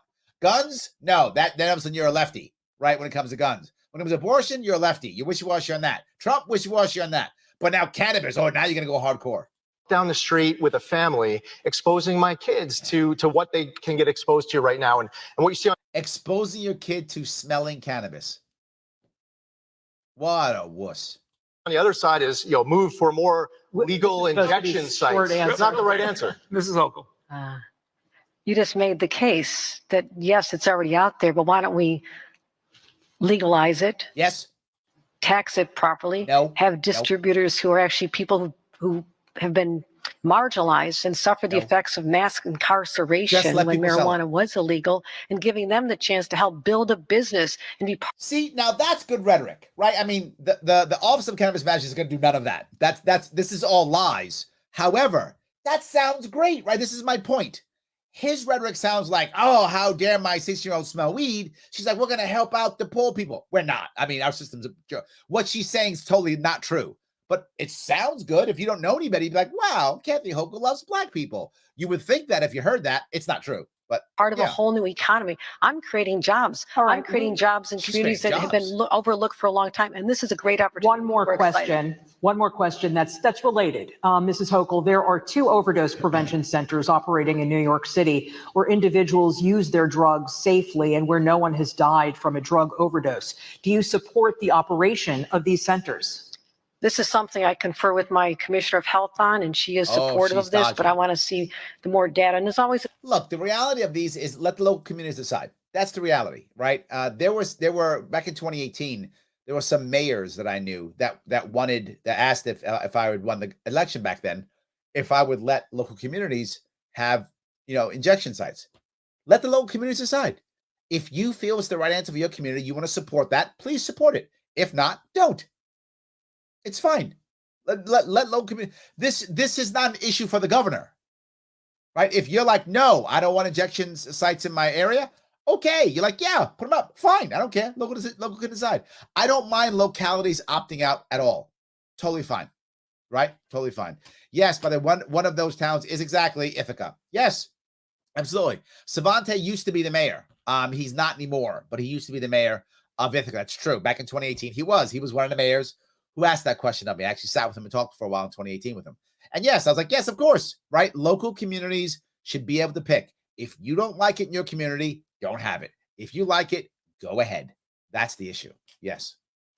Avi says, the Dems secretly love Trump. Yes, Avi, yes. I just said this before, right? If Trump gets sick, there's going to be 4 Democratic doctors down there in Florida like, don't die. Take my kidney. Take my liver. Don't die. You're totally right, Avi. They love him. That is their secret weapon. 100%. Yes, totally true. An effect on a neighborhood. You have to be sensitive to where a neighborhood, these are placed in neighborhoods, but She's dodging. I'm Just say laser focused. localism. I lost a nephew to an opioid addiction. Yeah, and that's a terrible story. She lost a nephew and she didn't write a check for him. So, what bothers me about that story she tells, and she told before, which is, and then they couldn't get the money from Social Security or something, blah, blah, and he died. And I'm like, you're wealthy. Your husband's wealthy. You are both millionaires. That was your nephew. And you didn't write a check to put that kid in a facility? What a monster you are. I talk about my mom, and I helped my mom out. I wrote a check for my mom. I used my savings to help my mom out because I love my mom and I wanted to help her out. And I had to use all my money. Every dime I'd have gone to debt to help my mom out. And I did. I used all my money. I had money I saved from the Marine Corps. I used it all. Getting her an apartment, getting her a beat up old car so she could drive. She had I got her a studio, which was a refurbished garage on Long Island. That's how I got my mom up and running after she got out of prison. I paid for the whole thing. I paid for the whole first year. I used all my savings because I love my mom. And there was nobody else. I'm an only child. No one else in the family. Of course I would. She's wealthy. That was struggling for me. She's wealthy. She didn't write a check. It's embarrassing. Started from a prescription he received from a doctor. I have worked for the last 8 years as Lieutenant Governor Mrs. focusing Hochul. on this issue. And you, focus on Mr. it. Zeldin. Heck no. Thank you. Heck no. You can't have those things. Lock everybody up. That's his answer. Now all of a sudden you're hardcore. Now you're on the thing. Now you're hardcore. See? If it's locking people up, he's hardcore. It's abortion and guns. Well, you know, who knows? Trump. Well, I don't know. Trump. Drugs, lock them all up. We're going to move on now. We're going to move on to threats to democracy and ethics, and we're going to start with Threats to democracy. Mr. Zeldin. You voted January against certifying 6th. the 2020 Done. presidential There it election is. in Arizona and Pennsylvania. And since then, dozens of courts across the country have found that there is virtually no systemic fraud in the 2020 election, and certainly no widespread systemic fraud.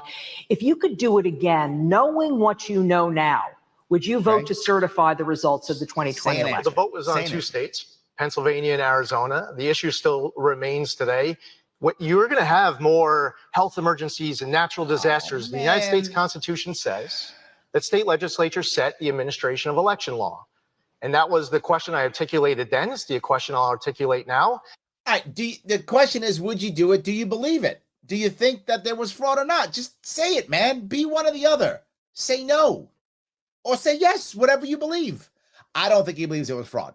I think he does not believe that. I think he just did it because he does whatever it takes that he believes will be in charge. He doesn't actually like or hate Trump. He just was all on Trump's jock because he thought that was the way for him to get ahead. He doesn't care about Trump at all. He cares about him getting ahead. That's all he cares about. And he thought at the time, well, that was Trump. So now he loves Trump. And if it isn't, then he'll hate Trump. He'll do whatever. So he doesn't have any center except cops. That's it. And it's about looking forwards, not backwards. Yeah, Election don't answer the integrity question. should always Yes. matter. I believe that we should have voter ID in our state. I believe that we should have voter We ID do have it. in all 50 states. I We have voter ID in New York State. oppose ballot harvesting. I believe that we have a principle that of next one thing. person, one vote, and that is a principle that belongs to a United States citizen. Didn't answer. There was a move in New York City to allow non-citizens to going vote, to hundreds of non-citizens now? thousands Oh of my God. non-citizens. Look over there. I opposed Look that. over I was there. outspoken of it. A lot of crickets coming from my opponent. And I'm glad that the courts ruled that that was not okay. So what's important looking forward is making sure that whether it's 2022, 24, 2032, we should always care whether your candidate comes in first or second about election integrity. If you lose answer this the question. election, do you promise to abide by the results? Well, first off, losing is not an option. Oh, look at that. See? I'm going to win. I don't have answers to anything. But, young lady, let me tell you, I'm going to win because I'm just an arrogant. Yeah. Second, You better, first off, losing an option. Second, you better start thinking it's an option because, homeboy, it's an option. In fact, it's the most popular option for a guy like you. So you might want to start thinking about that option, is what I'm saying. secondly, playing along with your hypothetical question, of course. Playing along. So Thank you. Mrs. Hochul, your campaign fundraising practices have come under public scrutiny. You have received considerable donations from those with business Absolutely. before the state. How can Yes. the public trust that your decision-making isn't influenced by these contributions? Okay, we can't. They are. She is grifter supreme. So yes, they are. Her entire goal is to gather money. But here's why. I want to be clear about what Kathy does well. What Kathy does well is she takes money, our money usually, our money, and then hands it out to cronies to gain loyalty. She's better than Cuomo was at this. Cuomo was much more of a tyrant. He was much more of an iron fist. She's much more of a carrot and not a stick. She gives out money left and right, and she's good at it. She knows who to give money to, why to give it. She's very good at that, and that's how she's able to stay in control. Not because she's a good governor. She's a good grifter. She gives a lot of money out. She gets money from Uncle Joe. She gets money from us. She's very good at this. This is one of her skill sets. So this is a great question. I just have to respond to something I heard. You basically heard Lee Zeldin say you would vote once again to overturn a presidential election. Yes! I think that's something everybody should know. January And the 6th. fact that he sent text messages to the chief of staff of the White House to lay out the strategy on how to subvert public opinion and try to carve it into this idea that there's a big lie out there. And I think that's deeply January troubling. 6th. I understand the concern you just raised. I have always, for 30 years as an elected official, played by all the rules.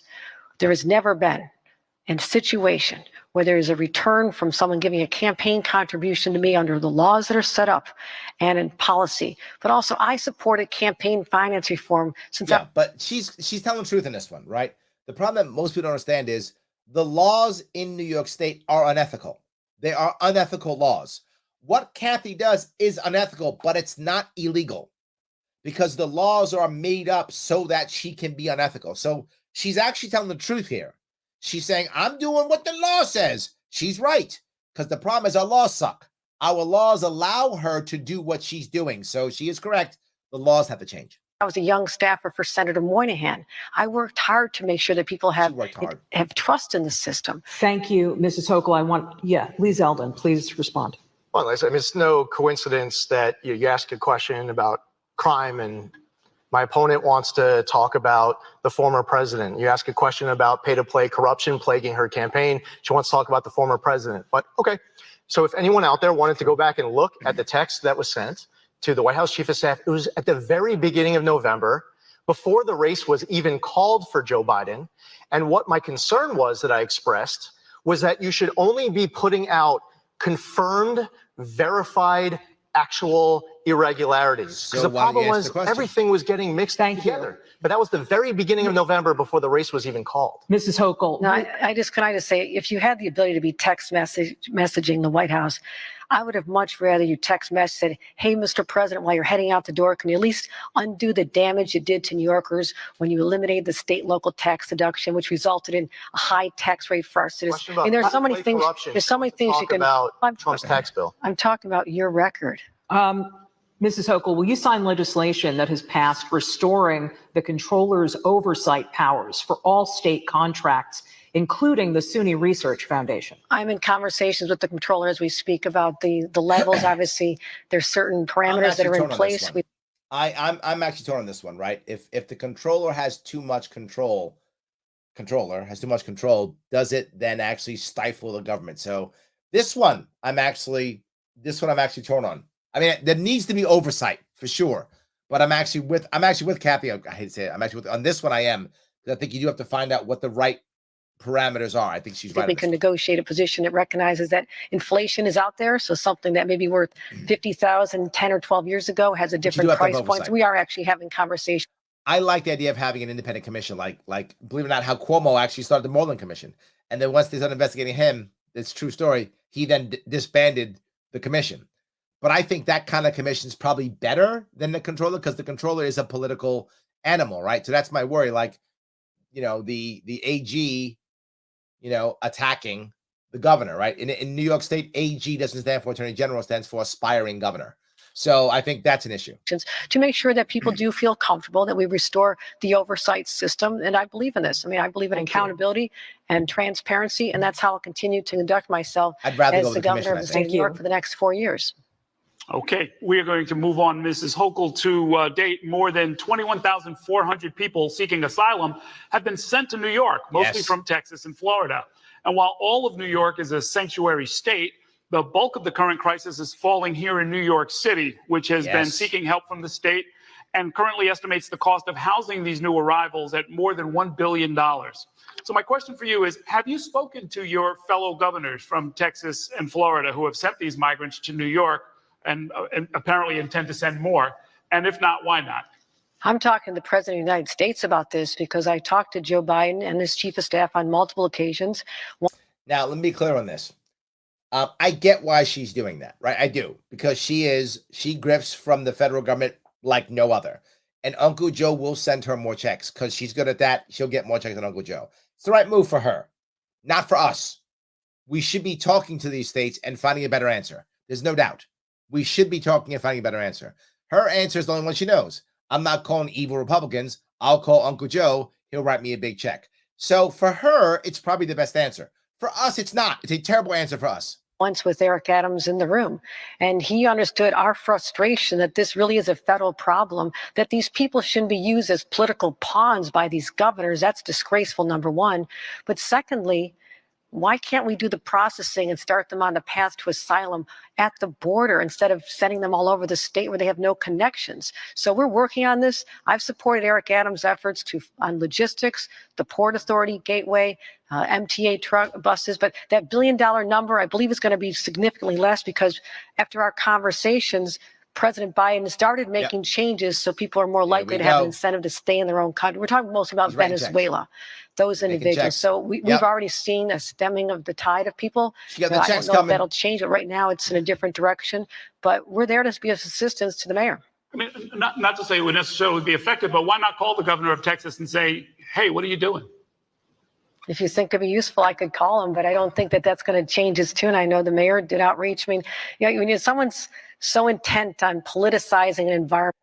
When we are in a world to where state governors can't call each other, what kind of world is that? She doesn't want to talk to the Republican because he's a Republican, by default, he's evil. This is why third parties matter, everybody. Because it doesn't matter if Lee Zeldin wins or she wins or whatever. The country's still going under. It's going under. We have to have a third party to make things right. I mean, something we're rather familiar with all this conversation all the time about trying to scare people and demagoguery.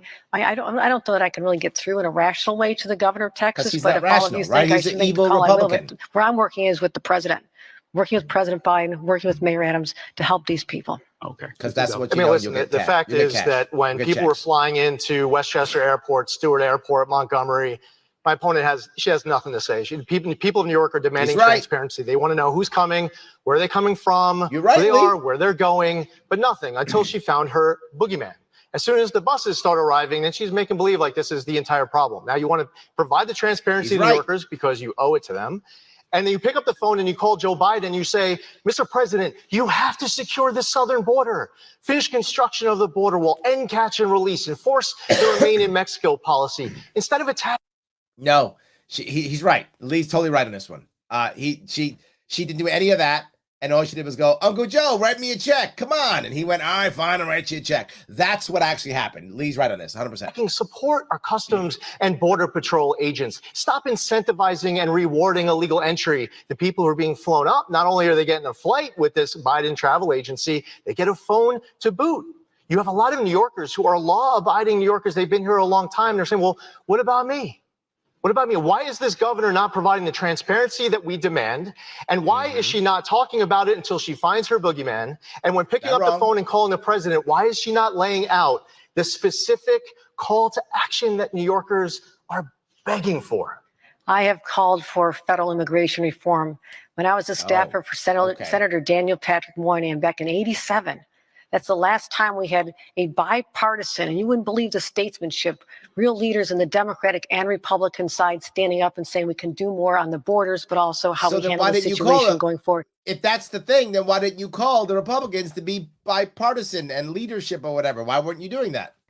Since then, Republicans, your colleagues, refuse to come to the table and have a thoughtful position on this. Now, if there's a new day and people are willing to roll up their sleeves like I'm always used to doing, I work with everybody, but we seem to be able to. I work with everybody except Republicans. Be incapable of having Republicans work with Democrats on this issue. And until then, there's going to continue to be a problem. Mr. Zeldin, if you're sworn in January, what would you do about this migrant crisis? Day one. Well, what I just stated, for one, listen, part of it is calling on the federal government to help because they own it as far as aid. But I'm well aware that even if you had all the blue state and red state governors and blue city and red city mayors, everyone was 100% on the same page. And they solved it today. It gets worse tomorrow. Because actually, unlike what was just stated by my opponent, the surge is still continuing. And it's not just about people coming. It's also about things like illicit drugs that are coming, the sex trafficking, the labor trafficking. This is about working with the Department of Justice, having the state police. I grew up in a trooper household.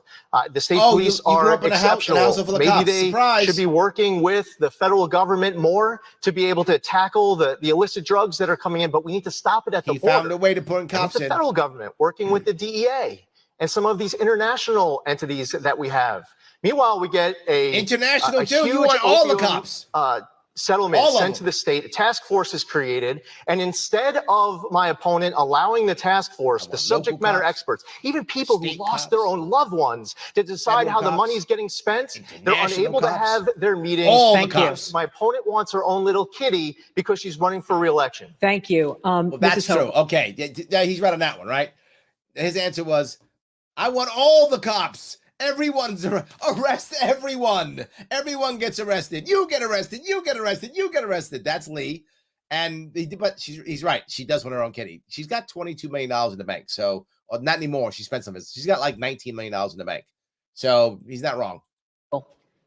I don't know how to respond to that, but let's talk about the role of policing in all these issues.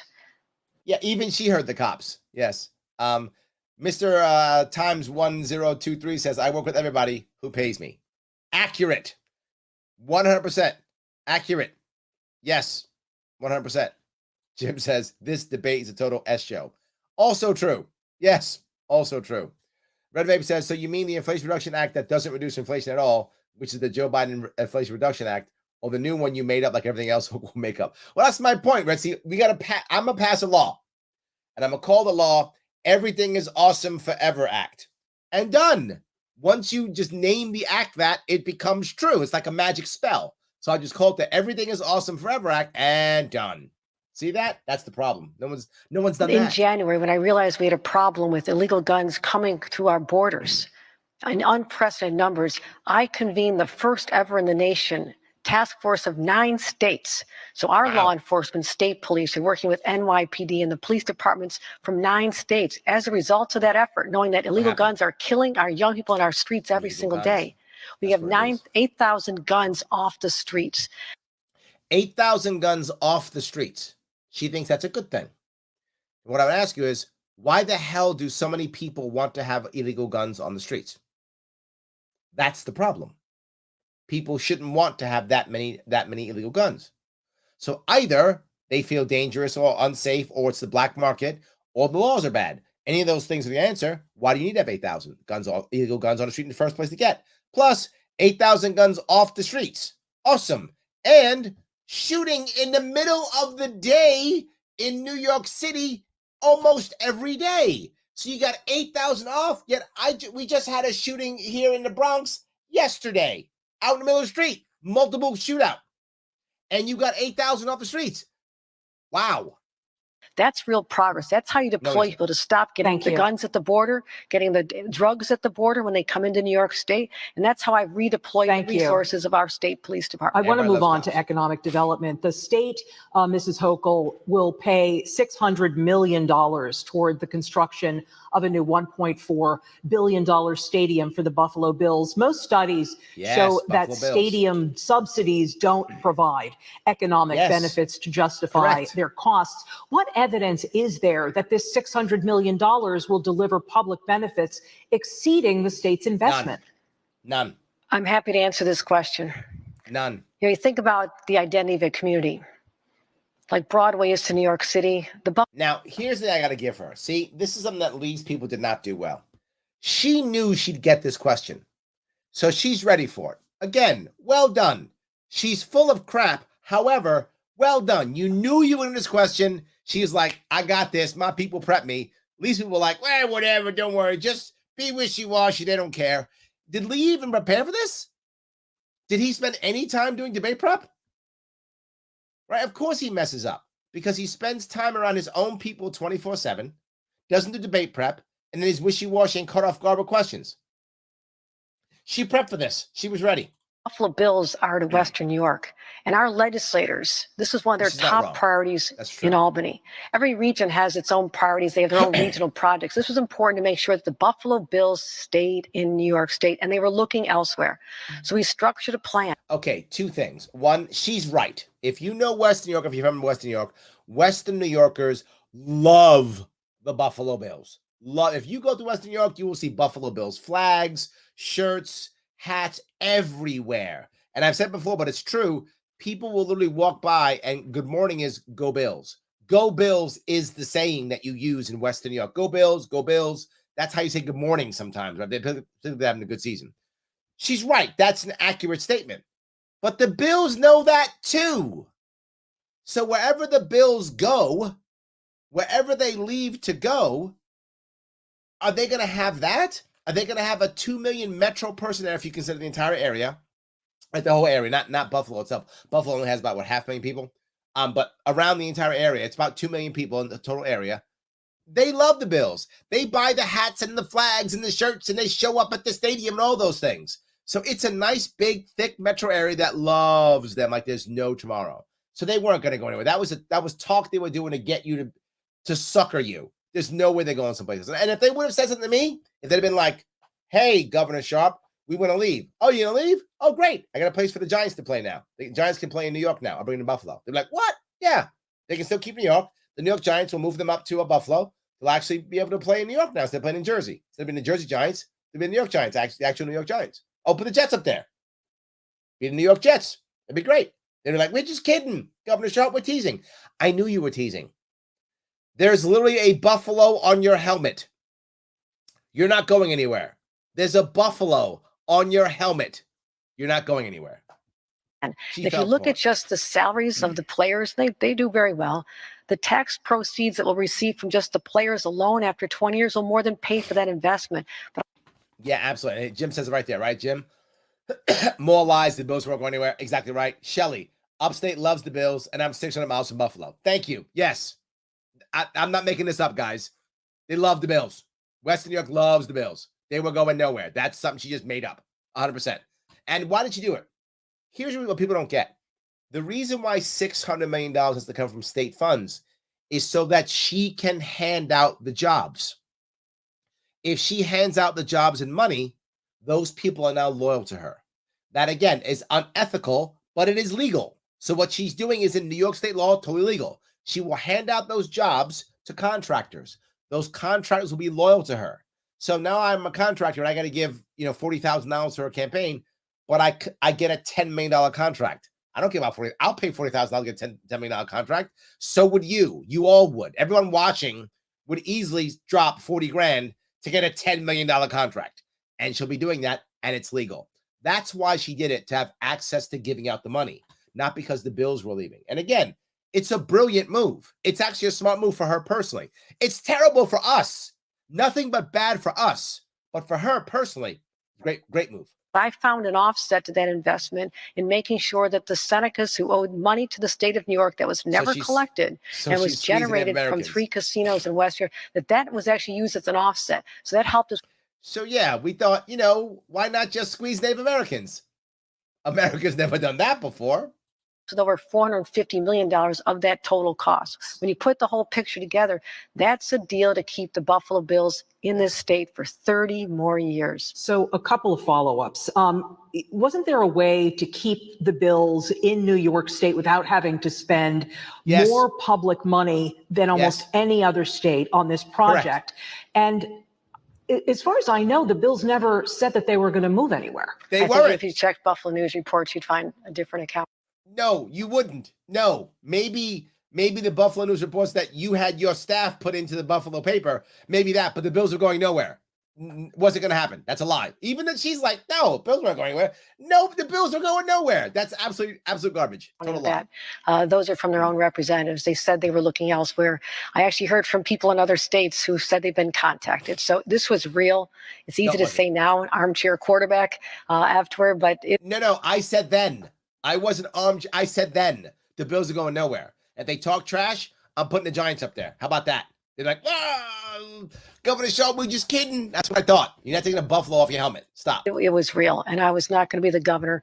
In fact, Governor Pataki said to me, I just saw him at an event. He says, you are smart. You could not be the governor that lost the Buffalo Bills, a team that plays in New York. But we love the Giants and Jets as well. So let me just answer this. Yeah.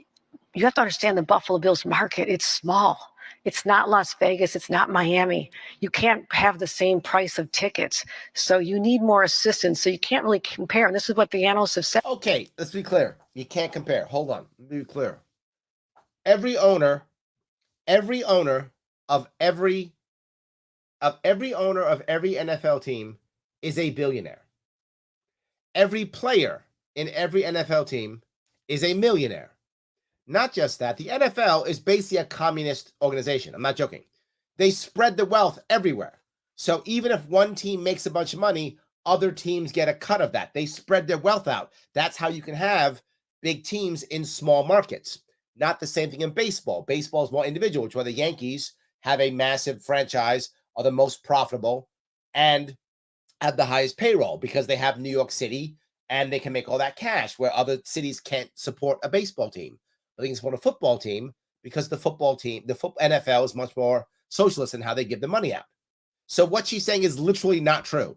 You can have, that's why Kansas City can provide and can create a great football team, but they struggle to create a great baseball team because the cash is divvied up differently. That's how that actually works.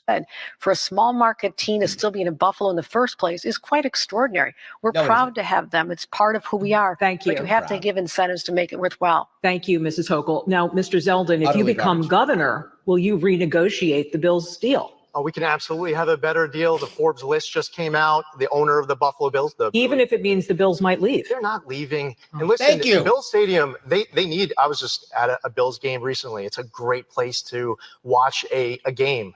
But giving a multi-billion-dollar owner of a football team all of this tax dollars, which isn't yours as the governor, you're actually supposed to be a steward of the money. See, the governor has referred to New Yorkers as her apostles. She's referred to herself as the mother of New York's 62 counties. Look, Lee's right with these things, right? It's as if his people said, hey, here's the problems. The problem is there's no solution. He's not wrong. Everything he's saying is correct. He's right. So now you would do what? I believe that public service is about serving the public. She thinks it's about the public serving her. Seneca Nation is made up of people who are Bills fans too. And you put the squeeze on them, hundreds of millions of dollars. And it was wrong the way that happened. And as far as the way this process went, it wasn't that the governor was sitting down with legislative leaders. Thank you, Mr. Zeldin. Oh, it's not yet read. It's not like she sat down with the legislative leaders and was saying, hey, this is coming. We're finalizing a deal right now. No, at the 11th hour of a budget deal, she slams it in. She screws over Seneca Nation, and she puts the squeeze on legislators. No vetting, no debate. It was irresponsible on process and substance. You can respond, Mrs. Hochul. Lee Zeldin hates job-creating projects. This is going to create over 10,000 construction jobs, just like you opposed the federal legislation. Okay, she's right and wrong, right? Lee doesn't care about job creation, so he doesn't care about that at all. It means nothing. But she's right. It's going to create a bunch of jobs. And that was my point. She's going to decide who gets those jobs. She's right. If she just said, go, then someone else would be in charge of handing out the contracts. That's what she doesn't want. She wants to be able to hand out the contracts. That's how that works. And of course, some of you know, her husband is going to get the concessions. I'm not joking. Her husband is also wealthy. His company will get the concessions for the Bills. That's true.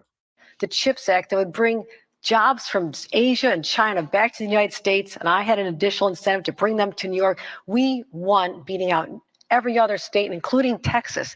We now have 50,000 jobs coming through Migrant. It's the largest investment in New York State. Guarantee that will not happen. History, because I know how to get the deal done for our residents. Well, that's true. She does not get a deal. I'll give her that, right? When it comes to grifting, she is better than Cuomo when it comes to grifting. That's true. She is the grift master. That's true. Getting deals done that screw the state over and help her out personally, she's great at that. They're looking for these jobs, the supply chain opportunities from Long Island up to the North Country. People are excited. I have one more call to make to round. Someone else now wants to follow that. We're creating an economy. I know how to create jobs. You don't even give the support. Thank you. One single vote in Washington. Thank you, Mrs. Hochul. Mind if I respond? Mr. Zeldin, other than hydrofracking, what is your... She's right. She's right. Lee Zeldin has no idea how to do this. That's true. He's nowhere near as talented when it comes to grifting as she is. That's obvious. She doesn't know how to create jobs. She knows how to buy jobs. And she's very good at buying jobs. And that's what she does. She's good at it. She'll take your money or Uncle Joe's money and she'll buy jobs. That's what this Buffalo Bill thing is. She's going to buy a bunch of jobs. Union guys are happy. They get union jobs. Construction company, she knows they're all getting jobs. So she knows how to buy jobs, not make jobs. Economic development plan for upstate New York. Well, listen, I don't think that the government should be in charge of setting those parameters. We need to boost upstate manufacturing. What that means is he has no plan. Yet again, as I said, no plan, no idea, no plan, no policy, right? Why not? Why does he have no plan, no policy? Lee doesn't have a policy team. He has a communications team, which, by the way, failed him here. I don't know what the hell happened with his debate prep team, but that's what he has. He doesn't have a policy team. He doesn't need any policies. Why? Number one, all he does is yell at people and say Kathy Hochul's bad. And two, he's not going to win anyway, and he knows he's not going to win. So why waste his time putting together policies? I'm the idiot who puts policies together. I'm the idiot who can do 8 hours of policy on New York State. He can't do a minute on policy. As I said, Lee would not know a policy or plan if it was literally stapled to the cop's boot he was currently licking. He does not know what that even looks like. We shouldn't be lowering the overtime threshold. We need to invest in broadband. We need to approve new pipeline applications and do a better job delivering energy across the entire state. Part of this has to do with, instead of the governor, I have not a problem with job creating projects. I have a problem with corruption creating governors. And when she has these pots of money that she creates for herself so that she can spend her campaign, this Rose Garden strategy, how's that working out? Going around every single day and doing press conferences, handing out your money. Now, I think if you get your money back as taxpayers, you shouldn't be, and that's a very rare thing that happens when you get money back. This governor actually put on the property tax check that it was courtesy of her, as if you owe her a thank you. What we need to do is bring down taxes across the board, bring spending under control, have pro-business people in charge of these state agencies. So what he basically said is pro-business people in charge of the agencies, cap spending, and lower taxes. That's a plan.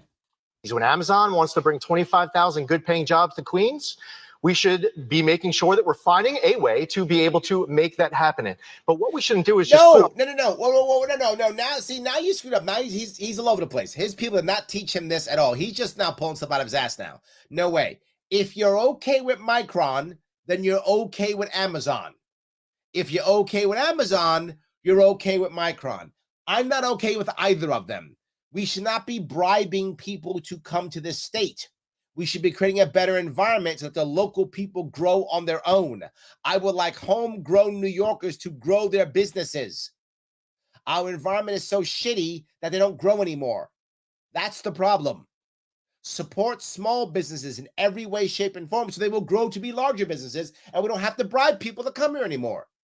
When de Blasio was asked, and as much as I hate de Blasio, he was literally the worst mayor in my lifetime of New York City. He was terrible.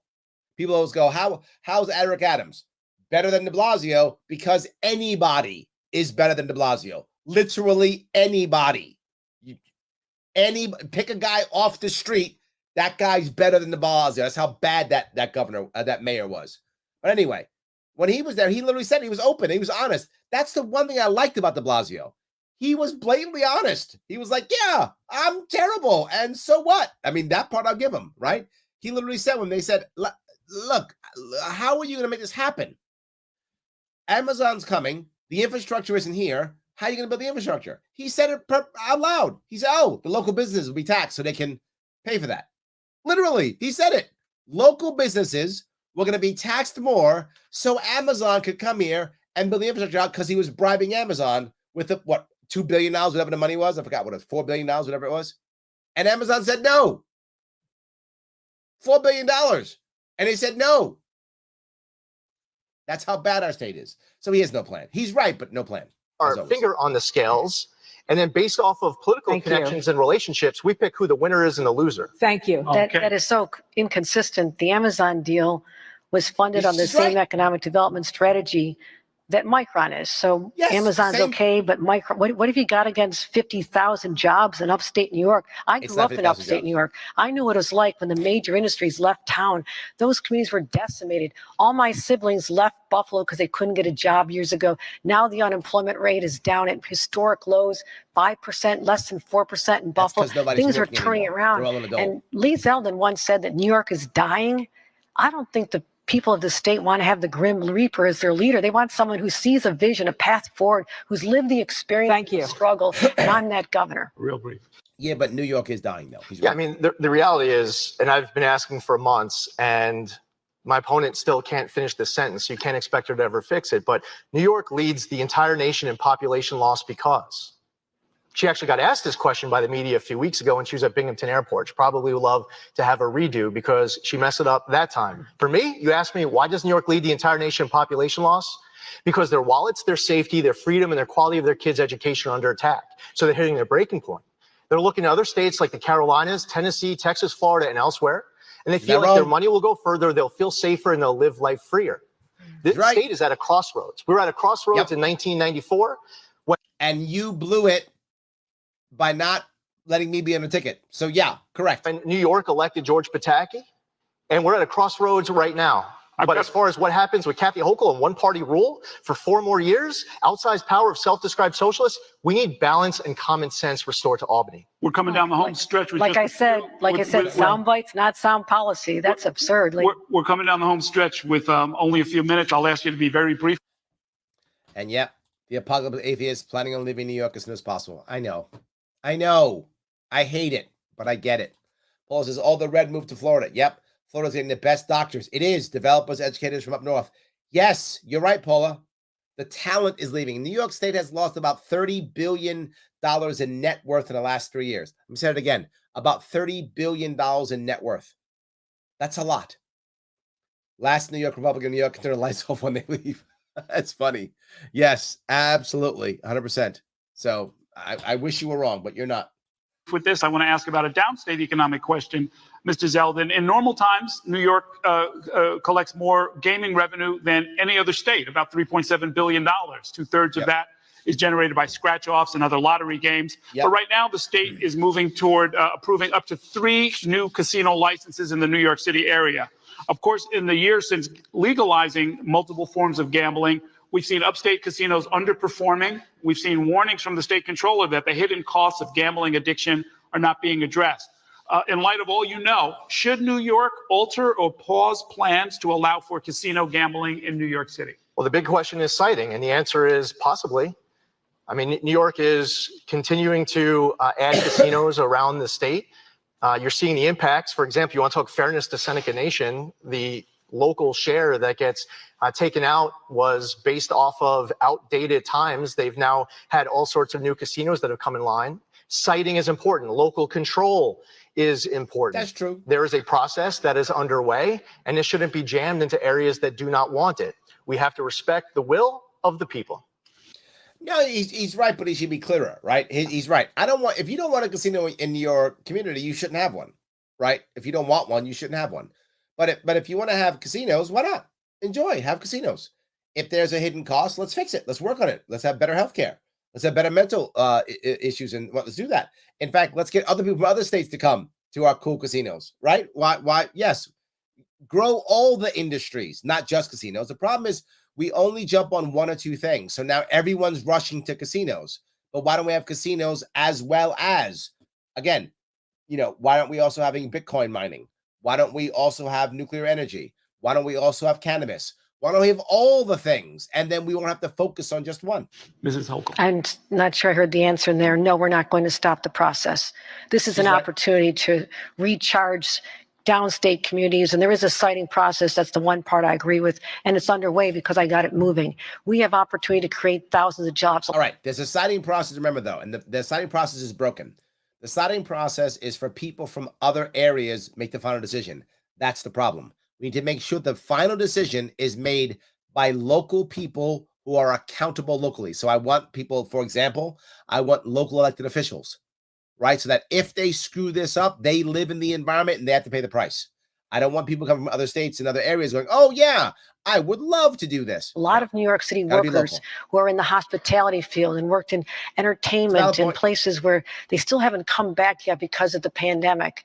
No. Because of the lockdowns, not because of the pandemic, because of your lockdown. That we can give them jobs working in these places, as well as generating more revenues for our children to be able to get a good education. Under a plan to cut taxes, which is all you talk about, cut tax. I have to ask, where are you going to get the funding for education, investment? She's right? In my plan, I find alternative ways to raise money. She's right. He just goes, cap spending, cut taxes. it sounds in good, but New childcare Yorkers are and going to put up paid with that. family leave. So I think you got to have a real solid plan and not just all this rhetoric we're hearing. Thank you. We're going to move on to COVID. Earlier today, President Biden received his updated COVID booster ahead of a possible winter surge. The CDC is urging people to wear masks now in 10 upstate counties where COVID community levels are considered high. Yet, Mrs. Hochul, you have lifted COVID regulations from masking to vaccine requirements. Can you explain why you made that decision? And will you follow the CDC's recommendation to add COVID vaccines to children's vaccine schedules? Please say no. 1 year ago, when I became governor, Please we were say no. still experiencing the effects of the Delta variant, and it was scary. And Please say children no. weren't able to get back to school unless we directed them to make sure that they had the opportunity to wear a mask. A mask was able to get kids back into schools. That is important to me, to keep children in schools. But at this point, Okay. A mask was able to get kids in schools. Why? Because you said so. It's not magic, right? The mask could do it. The mask isn't magic because you made that arbitrary rule. right now, we have so many vaccines available. Remember, it wasn't that long ago when they were in short supply. Lines around the block. There was nothing at the pharmacy. There was a real panic around this. Now, because we have plentiful vaccine supply, everybody should get their booster. I had my booster. I'm getting my flu shot tomorrow. Okay, to be clear, I want to be very clear. Some of you get mad at her for this piece. I don't mind at all her being a vaccine, evangelical person. That's fine if you want to. If you think it's the right answer, you can tell people you think it's the right answer, but no mandates, right? If you think that you should get all the boosters and all the stuff, that's on you. You do what you feel is appropriate for your health, for your family. I have no problem with that. You can tell the world. You can put it online, tell people on Facebook. You can wear a little vax thing if you want to. You can get an IV and have it and walk around with the IV if you want to. No worries. Do what you think is best. No mandates. No mandates. You decide on your own how you see fit. We have this triple threat. We have seen what's happening in other states, and I'll be addressing it tomorrow. The respiratory illnesses for children, more COVID cases, as well as the flu. It's all coming together. So would you mandate a COVID vaccine for children or no? Not at this time. I'm going to talk about parental control over this, but I'd also say it's something that comes down to the legislature anyhow. Now why is she? Is she getting the message that we don't want men? Maybe she is. I'm going to have some hope on this one, guys. Maybe she's getting these mandates are not good. I don't know. I'm going to have some hope. I'm going to have some hope on this one. I want to have hope. I'm going to have some hope that maybe she's worried because she can't say it because she might get booted. Maybe, okay. Legislature makes the determination in consultation with health experts for next year's school year. You're talking about this year. We're not talking about mandating a vaccine for children in school at this time, but I'm encouraging it, highly, highly encouraging. And I don't mind her encouraging. I'm going to be very clear. I'm not mad at someone who believes it's the right answer. You have a freedom of speech, and if you're the governor, you can talk. Use the bully pulpit. You can tell people what you believe. No worries. No mandates. To Mr. Zeldin, public school students are required to be vaccinated for everything from chicken pox to measles, but you've said you will not require COVID vaccines for students, but the CDC is recommending it. Can you explain your thinking? Sure. And where my opponent just said she will not mandate COVID vaccines at this time, let me be clear to all of the parents who are out there. I will not mandate COVID vaccines for your kids ever. I don't believe that there should be COVID vaccine. Wow, did he just show some strength? He showed some strength there. Look at that. Okay. Mandates right now for our kids at SUNY and CUNY and community colleges and elsewhere, where just 10, nicely done. Not at this time, after the election. Yeah, you're probably right. Yeah, you know what? Yeah, you just burst my bubble, Dan. But I think you're right. You just burst my bubble. But yeah, I had a little bit of hope. I had like a little bit of hope that maybe, but no, you're right. It's because the election's coming. Damn it. Okay. Yeah, you're right. I wish you were wrong, but you're right. Damn it. Over a year ago, a whole bunch of heroes were turned into zeros, tens of thousands of people because of my opponent's healthcare worker COVID vaccine. What about polio vaccine? I believe that Can I just finish the point? I believe that mandate was wrong, and that everyone who has been fired should be offered their jobs back with back pay. And there shouldn't be any special celebrity COVID vaccine mandates like what we saw for people who play for the Mets or the Yankees or the Nets. If you want to have a special celebrity exemption, how about the NYPD officers, FDNY, teachers? Had to bring the cops back. I love cops. I get it, Lee. You love cops. I Healthcare got workers. it. I do not support COVID vaccine mandates in any way, shape, or form. You want to deal with a healthcare worker shortage upstate and hospitals having services impacted? Well, then offer the people their jobs back. And by the way, do it with back pay. Mr. Zeldin, would you mandate a polio vaccine? Right now, the position of this. You're not ready for that question. Your communication team sucks. Your communication team sucks. You weren't ready for the vaccine question? Oh my God. The answer to this question is, look, what's been working is working. Leave that. Nothing extra. We're done. That's the line, and that's the line we draw. That's the line being drawn. That's it. Now, let's change how education works. Let's change education to where now, if you want to, you can go to private school easier, and you can homeschool easier. And if you want to use your religious exemption, you can easily use it in a private school or a homeschool. And we'll make it very easy and even financially available for everyone. Now you can do you. That's the appropriate answer. And they didn't tell him that. Well, he doesn't follow my thing anyway. State is that there's a polio emergency, and there's not. I'm not proposing any new changes right now. There are vaccine mandates that are out there all across the board on all different kinds of fronts. What I'd specifically say is that the COVID vaccine mandate is different than the polio vaccine mandate. The COVID vaccine changed the definition of vaccine. You can just call it a COVID shot. It's a form of treatment, but it doesn't prevent you from getting it. And the state hasn't recognized natural immunity. Why not? It should. He's right. We can talk about all these other vaccines, but we're talking about other vaccines. Yeah, in fact, Shelley says that too. Shelley says polio vaccines are actual vaccines. COVID vaccines are not vaccines, they're mRNA shots. You're right. Yeah, this is correct. Yes, which is why you can just say that. Why are you done? Just say that. That actually, when you took it, people were not actually getting polio. I'm not sure I understand that one either, but you've been an election denier, a climate change denier. You and Donald Trump were the masterful COVID deniers. We are dealing with a real crisis. There we go. It's and been the like more 10 people minutes. get vaccinated, get those shots in arms. And I would do it all over again what I did last year, that mandate for healthcare workers, because no one, after what we went through in this state and the loss of life and how people didn't survive being in a nursing home, I said that. So let me grab what Lyra says. Private schools don't have religious exemption anymore. I know they should, right? It's you need to be able. I know some of you don't like that. I know some of you don't. I hear it all the time. Larry, but they're religious nuts. They're religious crazy people. It doesn't matter. Our First Amendment is not just freedom of speech. It's also freedom of religion. And whether you like that or not, I know it sucks. I don't like people's speech sometimes. And maybe I don't like your religion, but who cares? It's still yours. I don't get to choose that. So yes, the issue is I want to make it easier for private schools. And then public schools can have whatever mandates the local PTA wants.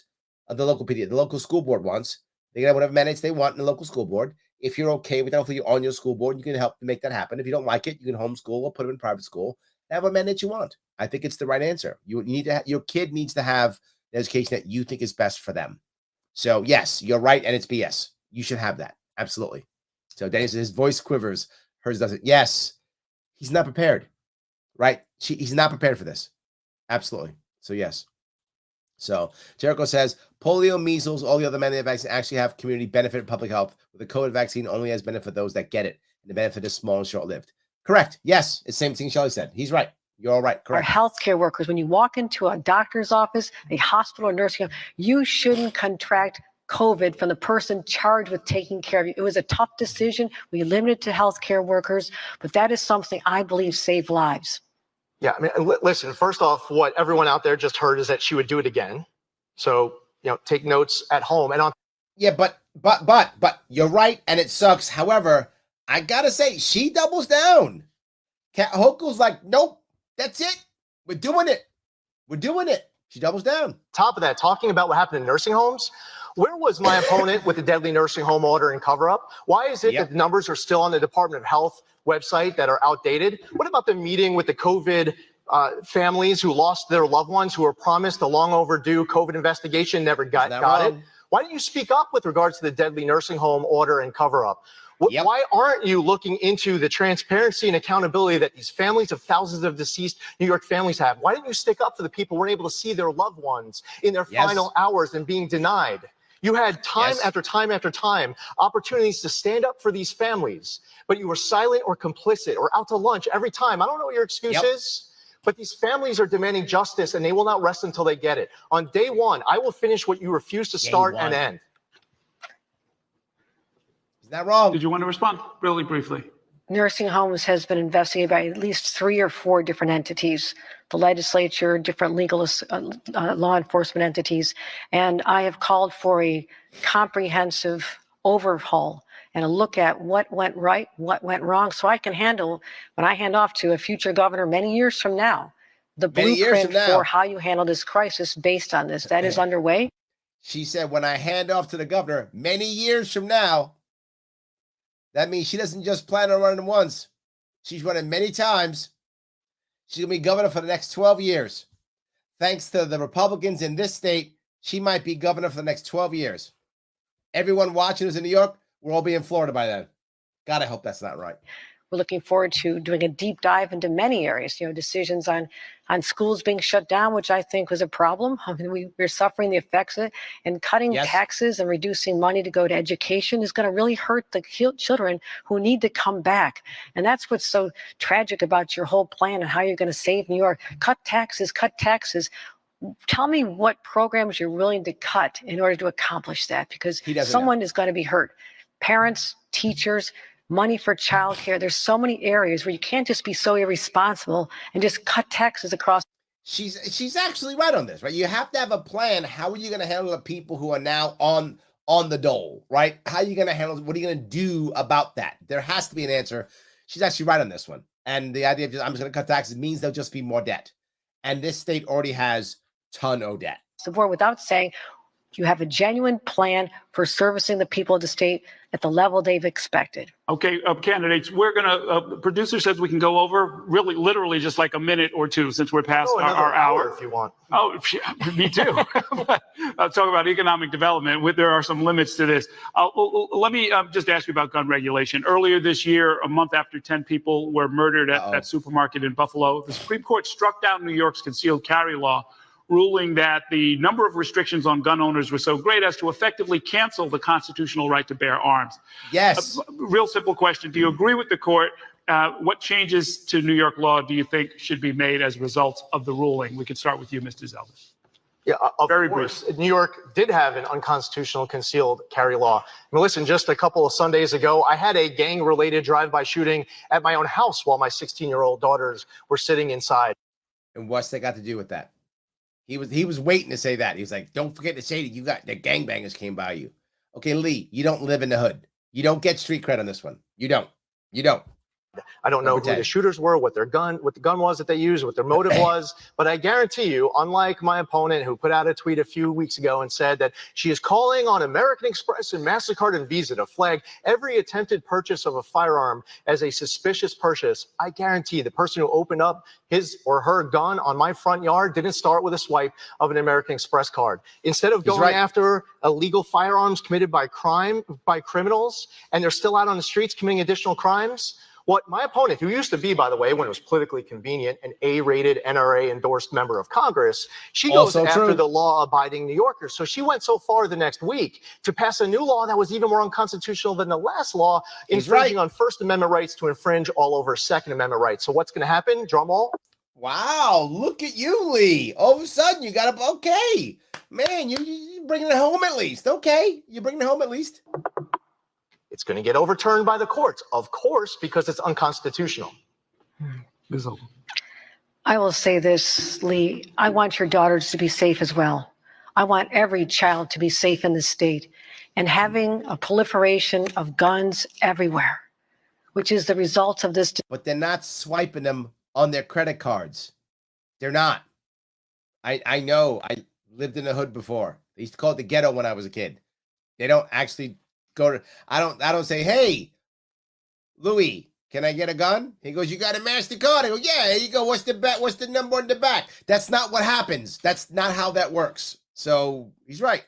Decision, which was on the books for 108 years. What changed in 108 years? Nothing other than the Donald Trump appointees to the United States Supreme Court. The same ones that So that's the only thing. There was never a conservative court in 108 years until Donald Trump. See? Trump did it. It's all, woo, that's a stretch on Trump. But look, she had to pull out. It's been like 5 minutes. There's been no Trump. So she had to just pull that one out. Oh, there we go. Don't forget Trump. So there we go. Yeah, it's Trump's fault. It's all because Donald Trump did the court. It wasn't for that, there'd be no guns anywhere. Except, Trump's the reason why people get shot. It wasn't for Trump, nobody ever get shot ever again. Returned your right to have an abortion. They took away my right as governor to protect the citizens on our subways, synagogues. They took away my right as governor. You don't have a right. Number one, it's not a right. And two, it's not in your job description to protect every single New Yorker. So you've just given yourself a random right. So I have a right to chocolate milk every morning. And now, since the deli across the street no longer carries my favorite chocolate milk, he has taken away my right to have chocolate milk every morning because I just made that right up because I'm the governor. That's literally what she just did. Or sitting in a classroom from having a concealed carry weapon. They've opened up the floodgates. But what did I do? I called the legislature back immediately. They opened the floodgates because you know what criminals are waiting for? They were waiting. They're like, I want to go to school, but the law. Oh, great. They've now opened up concealed carry laws. Now I'll go shoot up a school. No, that's not what happened. She's just making all of this up. Making this said up. We have to address this. We identified, and the Supreme Court gave us authority to do this. Identify the sensitive areas. Where more people congregate, where you really can't protect them, where you have an expectation of being safe. And that's exactly what we did. Are there court challenges? Sure there are. Thank you. There's challenges to every single thing that's done with a gun, even the SAFE Act, which you said you'd overturn. Keeping guns out of the hands of mentally ill people is something you would overturn. So people need to know. Keeping weapons out of the hands of mentally ill people who right now are still killing people. And on protecting our people. That brings us to the end of our time, and that's going to do it for this debate. I'd like to thank both candidates for joining us. There we go, guys. That's what it was. I hope that was interesting for you guys. I kept you here long this evening because this is my thing. So I hope you would enjoy that. I mean, that was my thing. Obviously, as I always say, do me a favor, like, comment, share. Let people know this happened. And if you like it, please share it. It does matter tremendously. Every little bit counts. I'm a little bit under the weather, so I try to do it with my little cold. I didn't want to not do it. And of course, if you want to support me crossing the state, do it now. LarrySharpe.com/donate. If you want to support me crossing the state, trying to make things happen. I don't want to give up because if I don't get 130,000 votes, write-in votes, if you don't write in Larry Sharpe, if you don't do that, and I don't get this written in, we're not going to have a party, any third parties next year. Here is the reality. Kathy Hochul's going to win this damn election, and I hate it. I didn't want that to be the case. I didn't. That's why I busted my ass last year, starting to run last year in December, trying to make things happen and build a coalition. I failed. People didn't want a coalition. They didn't want to follow the model that's literally working in Utah. The plan that I thought of wasn't my original plan. Other people thought of it. In Utah, the Democrats bought it in Utah. The Republicans didn't buy it in New York. So it didn't work. And they sued me off the ballot. And I tried. I spent hundreds of thousands of dollars trying to make it happen. We can't have it. One thing I never do is lie to you. You know that. I never do. I'm not promising you stuff I can't deliver. Here's what we have. Kathy Hochul is going to be governor next year. That's going to happen. The question is, will we have a third party that can begin to build a coalition that can win at the local level and make changes locally or not? Will we have an actual resistance or not? Will we have to give up New York or not? I say don't give up New York. That means when November 8th comes, you and your friends and your family write in Larry Sharpe for governor. You do that. If 130,000 people in this state do it, now I got 100,000 votes last time, but I was on the ballot. If I can get you and all your friends to do that, we will have a third party next year in this state that can actually, you can run, we can run. And if you know me, I will support you. We'll be out there making things happen. We can make real impact next year and the years after, and 2026 will be a breeze. We can do this. So please don't give up. Head over to LarrySharpe.com/donate and give whatever you can give. If you can't give, that's okay. Like, comment, and share, and support this show, World's Smallest Political Quiz. Click that link or head over to advocates.org, take that test, and then share it to the best of your ability. It really does matter. Guys, thank you so much for giving me a little bit of your time. I appreciate it. I will see you all probably tomorrow, very soon.